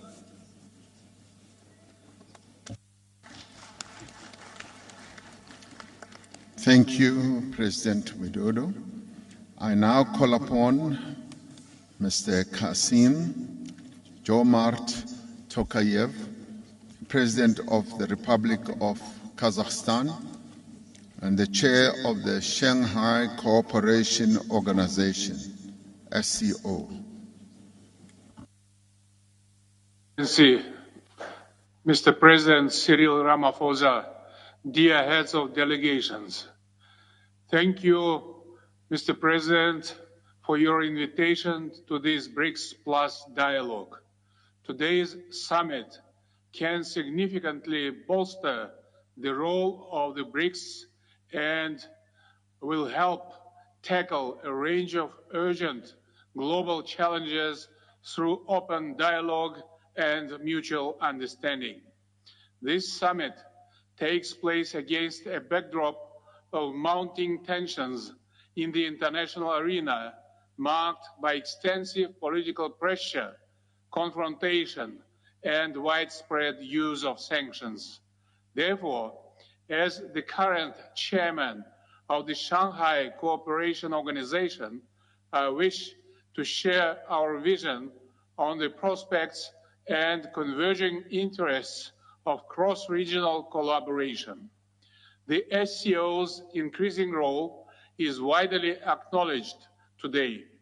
It unites rapidly developing economies with enormous human resources, natural assets, and technological potential. Taking this opportunity, I would like to extend my sincere congratulations to Prime Minister Modi of India on the historic landing of the Indian spacecraft near the moon's South Pole. Kazakhstan, as one of founding members of the organization, is determined to leverage its chairmanship to transform the SCO into a more effective organization able to meet the challenges we face. For more than 2 decades, the Shanghai Cooperation Organization has accumulated valuable experience in advancing multilateralism and cooperation at the regional level. Given the interests and priorities shared by the BRICS and the SCO, I propose to combine our efforts in the following key areas. We should seek a suitable formula for peace, stability, and security based on the UN Charter. To this end, at the SCO summit this year, I proposed the initiative on world unity for just peace and harmony. This initiative aims at making progress on global security and stability, as well as establishing a more rational political and economic international order. The BRICS and BRICS Plus partners could cooperate in advancing this initiative for the common good. Next, we should unite the SCO, BRICS, and BRICS Plus countries' record in the critical digital domain e-commerce, cybersecurity, and increased information exchange. Kazakhstan will host the Shanghai Organization's Digital Forum next year, and I'm pleased to invite the BRICS Plus partners to take an active part in this important event. Kazakhstan calls on all partners to join us in economic trade, transport, and investment projects along the north-south and east-west corridors. The Trans-Caspian International Transport Route, which complements crucial Belt and Road Initiative, offers valuable trade cooperation prospects. This synergy will boost inter-regional trade and unlock the full transit and transportation potential of our respective regions. We all admit that climate change has far-reaching negative effects on the global scale. Over the past few years, the global South and Central Asia have seen an acceleration of severe droughts and other natural disasters. In this context, Kazakhstan has proposed to declare 2024 as the Year of Ecology in the SCO and spearhead efforts in addressing this pressing issue. The SCO Action Plan for the Year of Ecology is a timely initiative that I hope will resonate with the BRICS family. Finally, against this backdrop, food security is gaining a special importance on the global agenda. Today, 3 of the world's 4 major food producers are BRICS members, and the BRICS countries' total agricultural GDP accounts for more than half of the global total. There is a need to enforce adequate measures to reduce food imbalances in our countries. We must depoliticize the global supply of food and fertilizers and exclude them from any sanctions and restrictions. Dear colleagues, under the BRICS and Africa banner of South Africa's presidency, Kazakhstan is willing to strengthen multifaceted cooperation with the BRICS countries and the African Union. Kazakhstan wishes to contribute to fostering the potential of BRICS as its participating state. I strongly believe that we need to accelerate a collective approach towards global security, sustainable development, and inclusiveness. Thank you.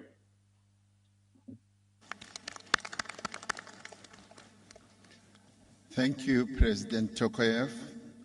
I now call upon His Excellency, President Hakainde Hichilema, the President of the Republic of Zambia, Chair of the Common Market for East and Southern African COMESA.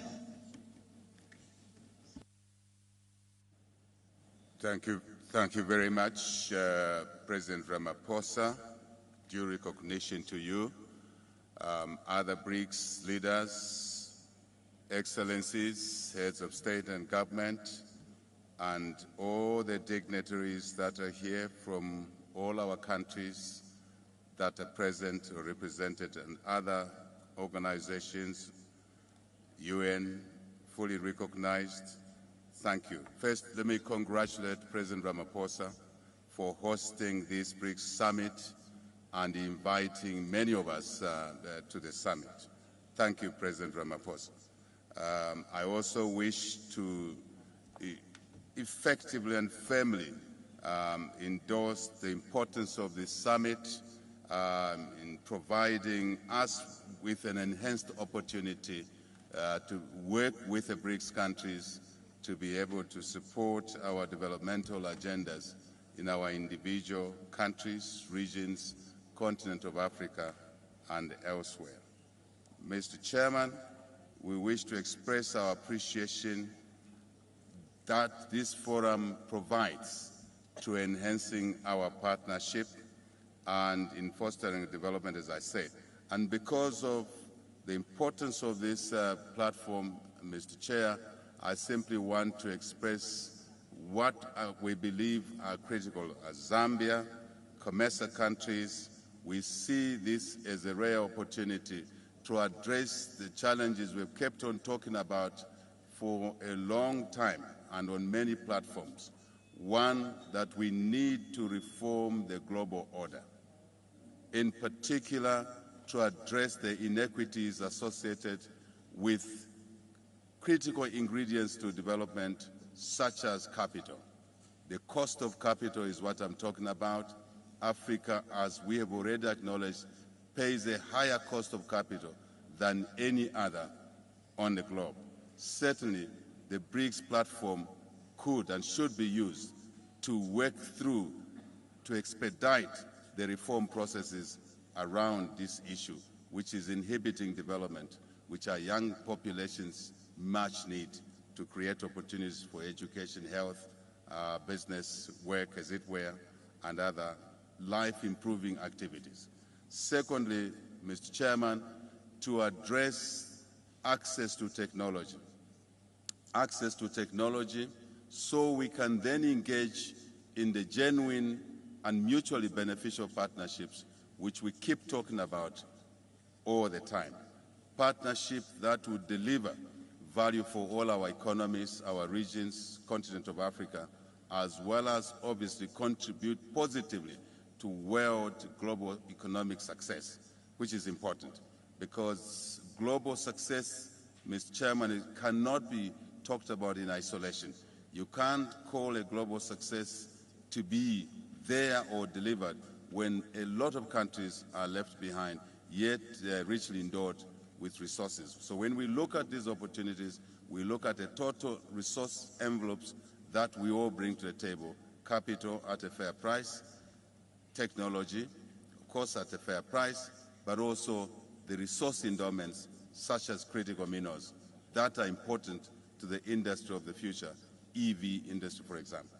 So one of the things, Mr. Chairman, that we would like as Zambia, as COMESA, Africa, to endorse firmly is that as the BRICS nations look to enhance relationships with us in Africa and elsewhere, Asia, elsewhere, South America, the Global South, if I may say, we need to consciously agree that relationships must be structured in a manner that allows enhancement of domestic economic growth of those that are associated with the BRICS, and also using BRICS, Mr. Chairman, as an opportunity to correct the relationships that were structured wrongly with the old order. That old order which we are now talking about reforming, we now have an opportunity under the BRICS platform to enter in those relationships in a reformed manner. That, for example, ensures that when we exploit resources, we must invest in value addition in the host countries where those resources are located. It benefits the investors, collective basket of investors. It creates opportunities for our young African population and invariably, Mr. Chairman, delivers an opportunity to stabilize Africa, political, civil stability, which is important.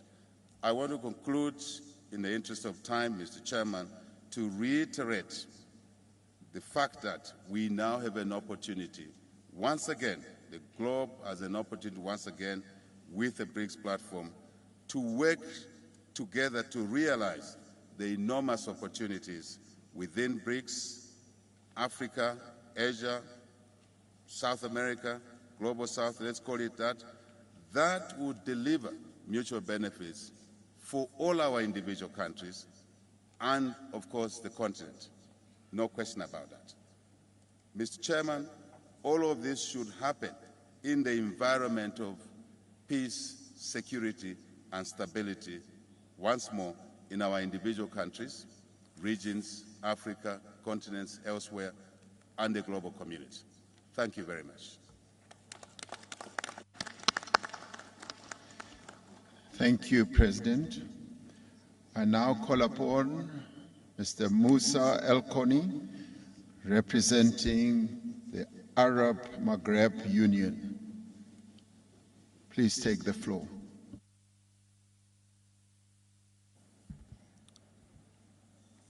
شكرا جزيلا. بسم الله الرحمن الرحيم. اسمحوا لي في البداية لدي مجموعة من الكلمات من المستشارين المرافقين لي، لكن سأتحدث بقلبي لكم جميعا.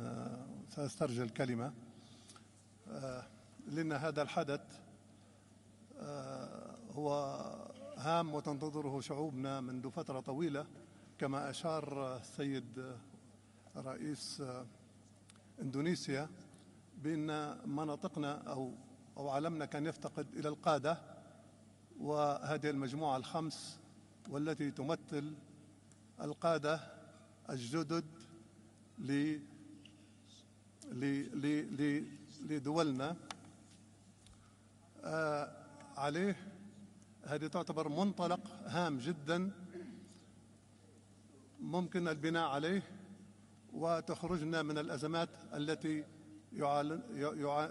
تعانيها دولنا. فتجربة الدول الخمس هامة جدا لأنها أيضا نهضت من الأزمات التي كنا نحن نعيشها. فكانت أزمة كبيرة تعاني منها جنوب أفريقيا، والصين أيضا فرضت نفسها كأهم اقتصادات العالم بعد عدة إجراءات ونضال كبير خاضته لرفع معيشة المواطن الصيني. لذا نحن نريد من الدول الخمس أن يساعدوا هذا العالم الشبيه لعالمهم الذي كانوا فيه، بمعنى بالخبرة، بالإدارة، بالإمكانيات. نعم، أفريقيا غنية وهي الأفقر، إذ في أفريقيا يباع الكيلو الكاكاو $1، لكي تشتري قطعة من الشوكولاتة $15. بمعنى نحن محتاجين إلى الصناعات التحويلية. نحن ليبيا دولة غنية ومنتجة للبترول، ونبيع البترول بأسعار بخسة لنشتريه مصنع بأرقام فلكية أيضا. لذا نحن أحوج ما نكون لأن نغير إدارتنا لمؤسساتنا ولأموالنا. بمعنى ما ينقص ليبيا ليس الأموال، بل تنقصها الإدارة الحكيمة، وأيضا مكافحة الفساد المستشري في معظم دولنا. ولهذا لابد من الاقتداء بالدول الخمس لمعالجة هذا الأمر الهام والمؤثر جدا على عدم نمو دولنا. إن شعوبنا الآن لا تنتظر منا أن نلقي الخطب أو ندغدغ العواطف بقدر ما تنتظر منا شيء ملموس تراه على الأرض. لذا هذا التجمع الكبير ولقائه اليوم مع مجموعة البريكس يعني أن نحن ندعم هذه المجموعة، بل نستعد الجميع للانضمام عليها. ولا يعني هذا بأي حال من الأحوال استعداء أي طرف كان أو أي طرف خارج هذه المجموعة أو محاولة خلق عداوات مع أطراف الآن قد تتهجم على هذه المجموعة أو ما تحاول القيام به من تنمية وقيادة حكيمة لشعوبها. نحن في ليبيا كما تعلمون صبر الشعب الليبي طويلا ثم انتفض، وكما ترون في دول الساحل أيضا الشعوب تنتفض يوميا، وهناك الكثير من الدول قد يحصل فيها ما حصل في ليبيا أو غيرها. عليه لابد من معالجة هذا الأمر من الأساس، وهو توفير الوظائف. أقول توفير الوظائف، وهذا موجه للدول الأخرى التي يهاجر إليها أبنائنا. نحن لسنا سعداء بأن يموت أبنائنا في الصحاري وفي المناطق التي تشهد اقتتال ويتعرضون للخطر، أو يموتون في البحار، أو يتشردون في شوارع أوروبا. نحن نريد منكم أن تساعدونا في إقامة الصناعات الصغرى والمتوسطة والاهتمام بالزراعة والصيد البحري وسواها. فنحن نريد أبناؤنا أن يبقوا في أوطاننا. نحن أيضا لا نريد أن يدفع أبناء شعوبنا وخاصة الشعب الإفريقي أو سواها من آسيا أو غيرها وحتى أمريكا اللاتينية أن يتعرضوا للخطر أو يموتوا على حدود الدول الغنية. فيجب أن تكون هذه المجموعة أن تنضم إلى أو تتحدث إلى الدول الكبرى الأخرى بأنها أن تعمل معنا بخطط واضحة وجلية ومفيدة لشعوبنا. وأشكركم شكرا جزيلا.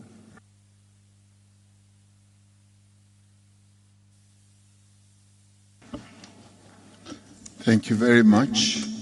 I now call upon His Royal Highness Prince Faisal bin Farhan bin Abdullah Al Saud to take the floor, representing the League of Arab States and President of the Organization of Islamic Cooperation.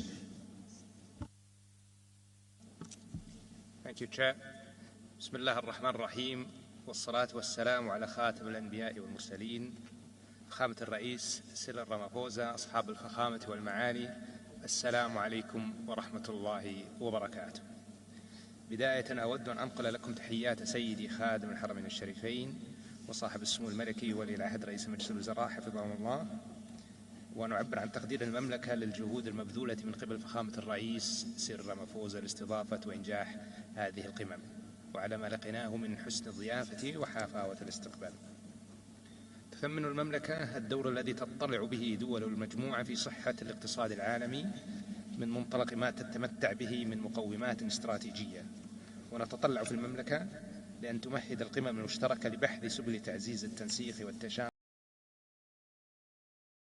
والتبادل، وكذلك استكشاف فرص تعميق التعاون في كافة المجالات وخاصة الاقتصادية والمالية والاقتصادية. يأتي ذلك في إطار سعي المملكة الدؤوب للتأكيد على أهمية العمل الجماعي وتفعيل أطر التعاون المتعدد الأطراف لتجاوز التحديات المشتركة وتوفير ظروف الأمن والاستقرار الداعمة لمسارات التنمية والتقدم الاقتصادي. ويعد ذلك التوجه رافدا أساسيا لرؤية المملكة الطموحة 2030، وينعكس على حرصها لممارسة مسؤولياتها تجاه استدامة التعاون الدولي والمحافظة على صحة الاقتصاد العالمي من منطلق دورها الفاعل في المنظمات الإقليمية والدولية وانفتاحها نحو التعاون البناء مع الجميع. تمتلك المملكة الإمكانيات التي تجعل اقتصادها واعدا من حيث المساحة والكثافة السكانية والموقع الجغرافي الذي يربط بين 3 قارات، وما تتيح الممرات المائية المحاذية لها من دور في تيسير حركة التجارة العالمية، علاوة على ما تتمتع به من موارد طبيعية ممكنة لمشاريع الطاقة والتعدين والطاقة المجددة والبنية التحتية. إن المملكة تمضي قدما بخطوات واثقة نحو تحقيق الأهداف العالمية للتنمية المستدامة وتعزيز رفاهية الشعوب بامتلاك أدوات فعالة ودور مسؤول في تحقيق استقرار أسواق الطاقة والاستمرار في كونها مصدرا آمنا موثوقا لإمداد الطاقة من جميع المصادر مع تركيز استثماراتها على الطاقة المتجددة. كما وظفت المملكة قدراتها المالية وعضوياتها في المؤسسات المالية والدولية، وعملت على بناء صناديق سيادية تحوي استثمارات عالمية ذات كفاءة بما يسهم في زيادة تدفقات الاستثمارات ويعزز التبادل الاقتصادي مع الدول. تتمتع المملكة بصداقة قوية وعلاقات تجارية وشراكات استراتيجية مع كافة دول المجموعة، وتعتز المملكة بكونها أكبر شريك تجاري لمجموعة بريكس بمنطقة الشرق الأوسط، بإجمالي التجارة الثنائية مع دول المجموعة تجاوز 160 مليار دولار في عام 2022، الأمر الذي يعكس علاقة متينة مع المجموعة. ونتطلع إلى تطوير هذا التعاون بما يخلق فرص تنموية واقتصادية جديدة ترتقي بعلاقاتنا نحو الطموح المأمول. إن العلاقة الاستراتيجية المتميزة بين المملكة ودول مجموعة بريكس تعززها عطور المبادئ المشتركة، ومن أبرزها الإيمان الراسخ بمبدأ احترام سيادة الدول واستقلالها وعدم التدخل في شؤونها، والتمسك بمبادئ القانون الدولي وتسوية النزاعات بالطرق السلمية، والحرص على صون السلم والأمن الدولي، واتخاذ أفضل الأطر الدبلوماسية متعددة الأطراف من أجل تحقيق التعاون الأمثل والتنمية المشتركة الفعالة. تتضمن أجندة هذه القمم الواعدة العديد من المقترحات القيمة التي تستهدف التعاون من أجل النمو المتسارع والتنمية المستدامة والتعددية الشاملة، مما يصب في مصلحة شعوبنا. لذا تؤكد المملكة على ضرورة مواجهة التحديات التي تعيق تحقيق التنمية المستدامة وتعطل التعاون الدولي من خلال تضافر العمل الجماعي الفعال والشراكات البناءة لمعالجة التحديات المشتركة مثل الفقر والأمن الغذائي وأمن الطاقة والتغيير المناخي وغيرها، مع الأخذ بالاعتبار بأن الدول النامية تتأثر أكثر من غيرها عندما يتراجع التعاون الدولي ويتصاعد التنافس ويقل الاستقرار. ختاما، نتطلع أن تمهد هذه القمم لشراكة أكثر فاعلية وتنوعا بين دولنا، وأن تسهم جهودنا في توسيع مجالات التعاون بما يعظم مصالحنا المشتركة ويعزز السلم والتعاون الدولي. والسلام عليكم ورحمة الله وبركاته.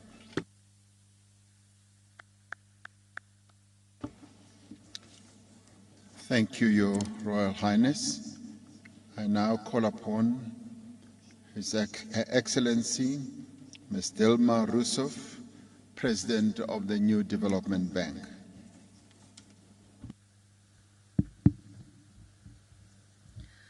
Senhoras e senhores, gostaria de expressar a minha sincera gratidão ao excelentíssimo senhor Cyril Ramaphosa, presidente da África do Sul, anfitrião da cúpula dos BRICS, pelo convite.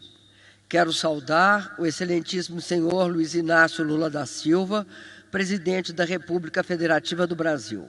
O excelentíssimo senhor Sergei Lavrov, ministro de Estado das Relações Exteriores da Federação Russa, em nome de quem cumprimento o senhor Vladimir Putin, presidente da Federação Russa. O excelentíssimo senhor Narendra Modi, primeiro-ministro da República da Índia, e o senhor Xi Jinping, presidente da República Popular da China. Cumprimento os novos integrantes do Banco NDB, a primeira-ministra da República Popular de Bangladesh, Sua Excelência Sheikha Hasina, o presidente dos Emirados Árabes Unidos, Sua Excelência Bin Zayed Al Nahyan, o primeiro-ministro da República Árabe do Egito, Sua Excelência Mustafa Madbouli. Cumprimento também todos os novos integrantes dos países BRICS, a Argentina, a República Árabe do Egito, a Etiópia, a República Islâmica do Irã, a Arábia Saudita e os Emirados Árabes Unidos. Ao saudar Sua Excelência, o senhor Antônio Guterres, secretário-geral da ONU, cumprimento os dignatários e líderes de organizações internacionais, ilustres participantes, funcionários governamentais dos países presentes, representantes de países africanos, acadêmicos, parceiros de desenvolvimento e membros da imprensa e dos meios de comunicação. Senhoras e senhores, os BRICS e o Banco NDB faz parte da minha história. Quando era presidenta do Brasil, tive a felicidade de sediar a cúpula de Fortaleza em 2014, ocasião em que os líderes dos BRICS deram vida ao NDB, ou o Banco dos BRICS. Agora, como presidenta do NDB, tenho a oportunidade de levar adiante a visão que animou os países fundadores e materializá-la em ações concretas em prol dos BRICS e dos países do Sul Global. E quero falar hoje sobre a estratégica importância para o Sul Global do desenvolvimento do continente africano, que foi ferido ao longo da história pelo colonialismo, pela desenfreada exploração e até pela mais vergonhosa escravidão. A África é de onde viemos. E este século XXI é o resgate definitivo deste continente. Por isso, é um grande prazer, como presidente do NDB, me dirigir ao BRICS Africa Outreach and BRICS Plus Dialogue. O mundo passa por um momento muito difícil. Vivemos uma crise de múltiplas dimensões. A combinação de grave crise climática, aumento brutal da desigualdade, baixo crescimento, protecionismo com fratura das cadeias globais de valor, conflitos geopolíticos e sanções desenfreadas. Tudo isso levando ao protecionismo e à fragmentação geopolítica. A insegurança e a instabilidade passaram a ser a regra e não a exceção, criando enormes dificuldades, mas também criando um momento de grande oportunidade para o desenvolvimento do Sul global, se soubermos enfrentar os desafios. Nesse contexto, os BRICS se tornam ainda mais relevantes, uma oportunidade de modificar esse panorama. Os BRICS, os países BRICS, fazem a diferença, representam mais de 46% agora da população mundial e cerca de 35% do PIB. Em termos de paridade de poder de compra, estima-se que as economias do BRICS sejam coletivamente maiores do que a economia agregada dos países do G7. A expansão dos BRICS é uma força do Sul global que jamais poderá ser ignorada. Nesse sentido, as relações econômicas, sociais e culturais entre os países dos BRICS, o Sul global e especificamente agora o continente africano, têm uma base histórica profunda. A África, como já disse, é o berço da humanidade e também uma parte fundamental da solução para o nosso futuro. O advento dos BRICS e o crescente aumento do protagonismo da África como ator global suscita a esperança de novas possibilidades ao desenvolvimento do continente e do mundo. Os BRICS e os países africanos compartilham uma visão comum de uma comunidade global, dinâmica, inclusiva e sustentável. A legítima busca dos países africanos por agregar valor às suas riquezas vai gerar a necessária prosperidade. É urgente uma nova arquitetura financeira que canalize os recursos necessários para explorar a infraestrutura física e digital, viabilize a ampliação da educação, apoie o empreendedorismo. O Banco NDB, chamado também Banco dos BRICS, é parte fundamental dessa solução. Nessa empreitada, este grupo constitui um elemento estratégico que pode ampliar os resultados positivos que vêm se produzindo. Nos últimos anos, por exemplo, os BRICS expandiram seu envolvimento econômico na África. Em 2010, a parcela dos BRICS no estoque de investimento estrangeiro direto no continente africano era de 4,9% do total mundial. Em 2021, chegou a 8,8% e deve e pode subir muito mais. Quanto ao comércio internacional, entre 2010 e 2022, a compra e venda de mercadoria entre os países dos BRICS e a África aumentou de 280 bilhões de dólares para 473 bilhões de dólares. Os BRICS são bons parceiros comerciais da África e têm muito espaço e oportunidades para avançar. Sabemos que, apesar desses resultados alcançados, não são poucos os desafios a superar. Um deles está relacionado, como já disse, à expansão dos mecanismos de financiamento, notadamente utilizando as moedas locais e outros instrumentos financeiros que eventualmente possam ser criados, de forma a constituir um novo sistema financeiro mais multilateral e inclusivo. Outro aspecto é permitir cada vez mais que projetos conjuntos entre vários países possam ser realizados, como é o caso dos projetos de infraestrutura de caráter interregional. Aqui, no continente africano, por exemplo, temos o maior potencial hidrelétrico não aproveitado do planeta. Trata-se da bacia hidrográfica do complexo de Inga, que pode garantir energia renovável, contínua, de base segura e módica. Este aproveitamento é 3 vezes o aproveitamento de Itaipu no Brasil e 2 vezes o de Três Gargantas na China, que são os 2 maiores do mundo até agora. Inga é capaz de servir de lastro energético a todo um continente, porque é 2 vezes, como eu disse, 3 gargantas e 3 vezes Itaipu. Vale destacar ainda que o Sul Global precisa buscar agregar valor às suas riquezas e ao seu manancial de sustentabilidade. E, nesse sentido, é hora também de buscarmos uma reindustrialização com novas características. Torna-se evidente a necessidade de estabelecer, portanto, um novo modelo de financiamento que promova esses projetos renováveis, eficientes e que tenham conexão com o desenvolvimento das pessoas e também dos países. Isso permitirá acelerar o rumo da integração regional, além de aprofundar as parcerias do Sul Global.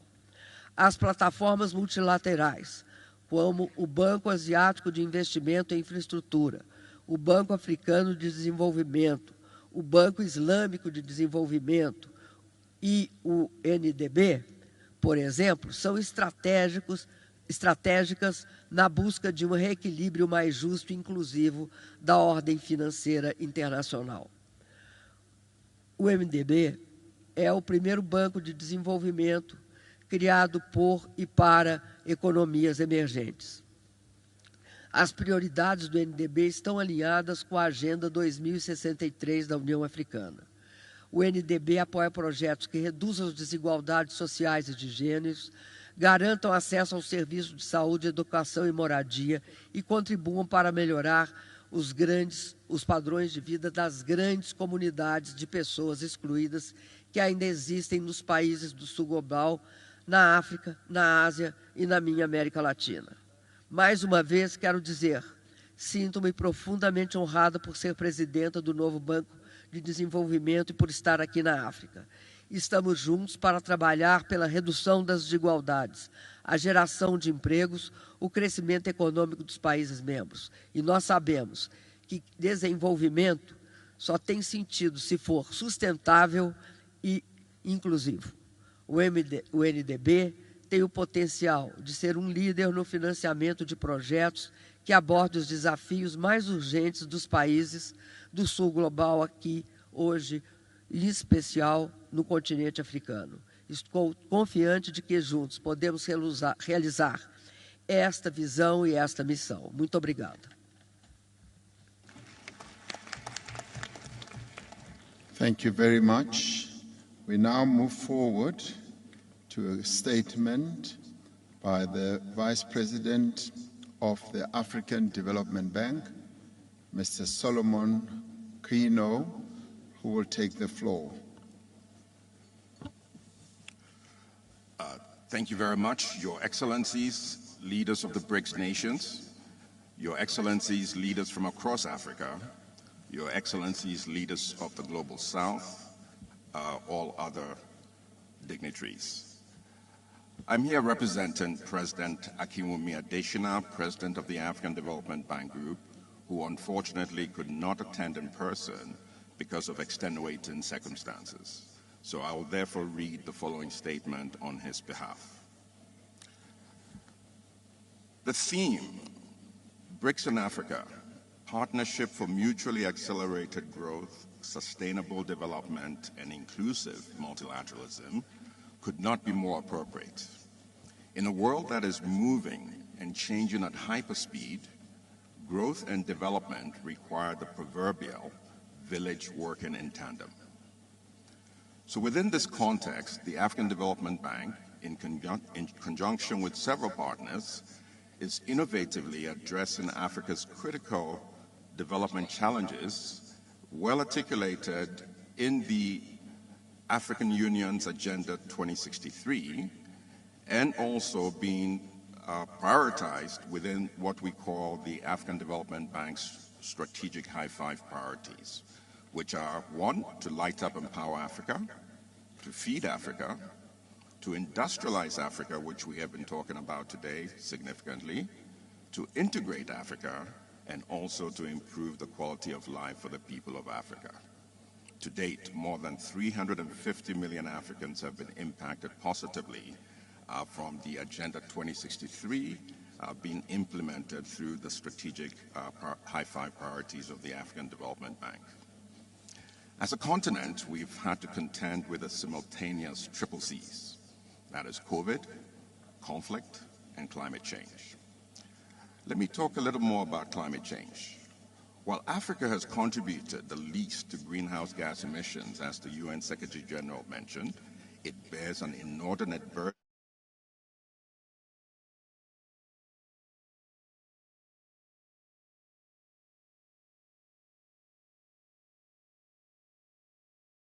in Africa for both climate adaptation and mitigation.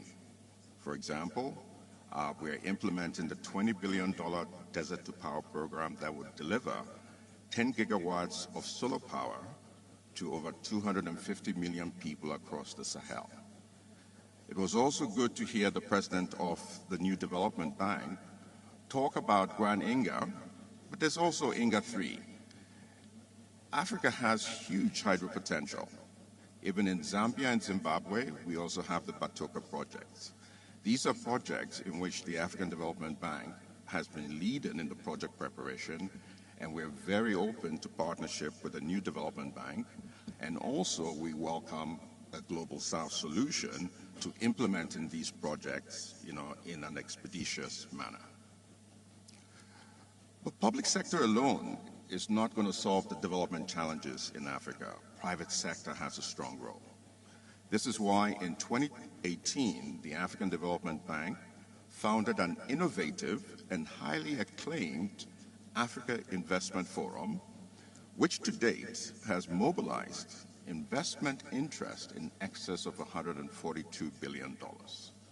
We would like to thank His Excellency President Ramaphosa for graciously chairing and hosting the first two forums.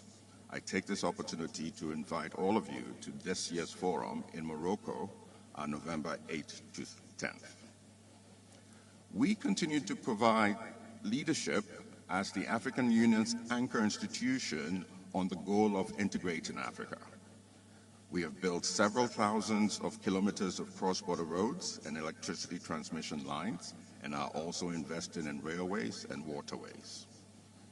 Through the African Stock Exchanges Linkages Project, we have connected 8 African stock exchanges with an aggregated market capitalization of $1.3 billion from Johannesburg to Cairo, and we have also supported the African Continental Free Trade Area Secretariat in its establishment, and also to operationalize the CFTA.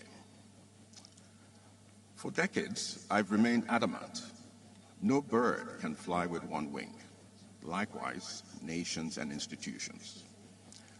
To address inequitable growth head-on, our Affirmative Finance Action for Women in Africa, popularly called AFAWA, has deployed over $1.1 billion of financing to women-owned businesses, and we have also started rolling out the innovative youth entrepreneurship investment banks to provide opportunities for youth entrepreneurs, given the youth democratic and demographic dividend that we have in Africa. As we scale up our development support efforts, it's important that reforms of the global financial architecture are also implemented, which we've heard from the UN Secretary General and also the President of the New Development Bank. In this regard, the African Development Bank has provided leadership on rechanneling IMF special drawing rights to qualified regional development finance institutions, given our capacity to leverage these instruments 3 to 4 times for the benefit of our regional member countries and private sector. In conclusion, in Africa, the baobab tree is one of the largest trees. To encircle it, it doesn't take one pair of hands, it takes many hands joined together. So as I end, I would like to emphasize the power of partnerships, and we look forward to such with the New Development Bank. Thank you, and God bless. Thank you very much, Your Excellencies. It is now time for us to have a luncheon where we will listen to Her Excellency, President of the United Republic of Tanzania, and Her Excellency, the Prime Minister of Bangladesh, Ms. Sheikh Hasina, and thereafter we will come back and then continue with our speeches in alphabetical order, where the heads of states will take the floor, and thereafter we will take all others who are representing the heads of states from various countries. Let us now take time to go and have lunch, as we will be directed by protocol officers across this side. Thank you very much, and we will do that in 1 hour, and we will be back again. Thank you.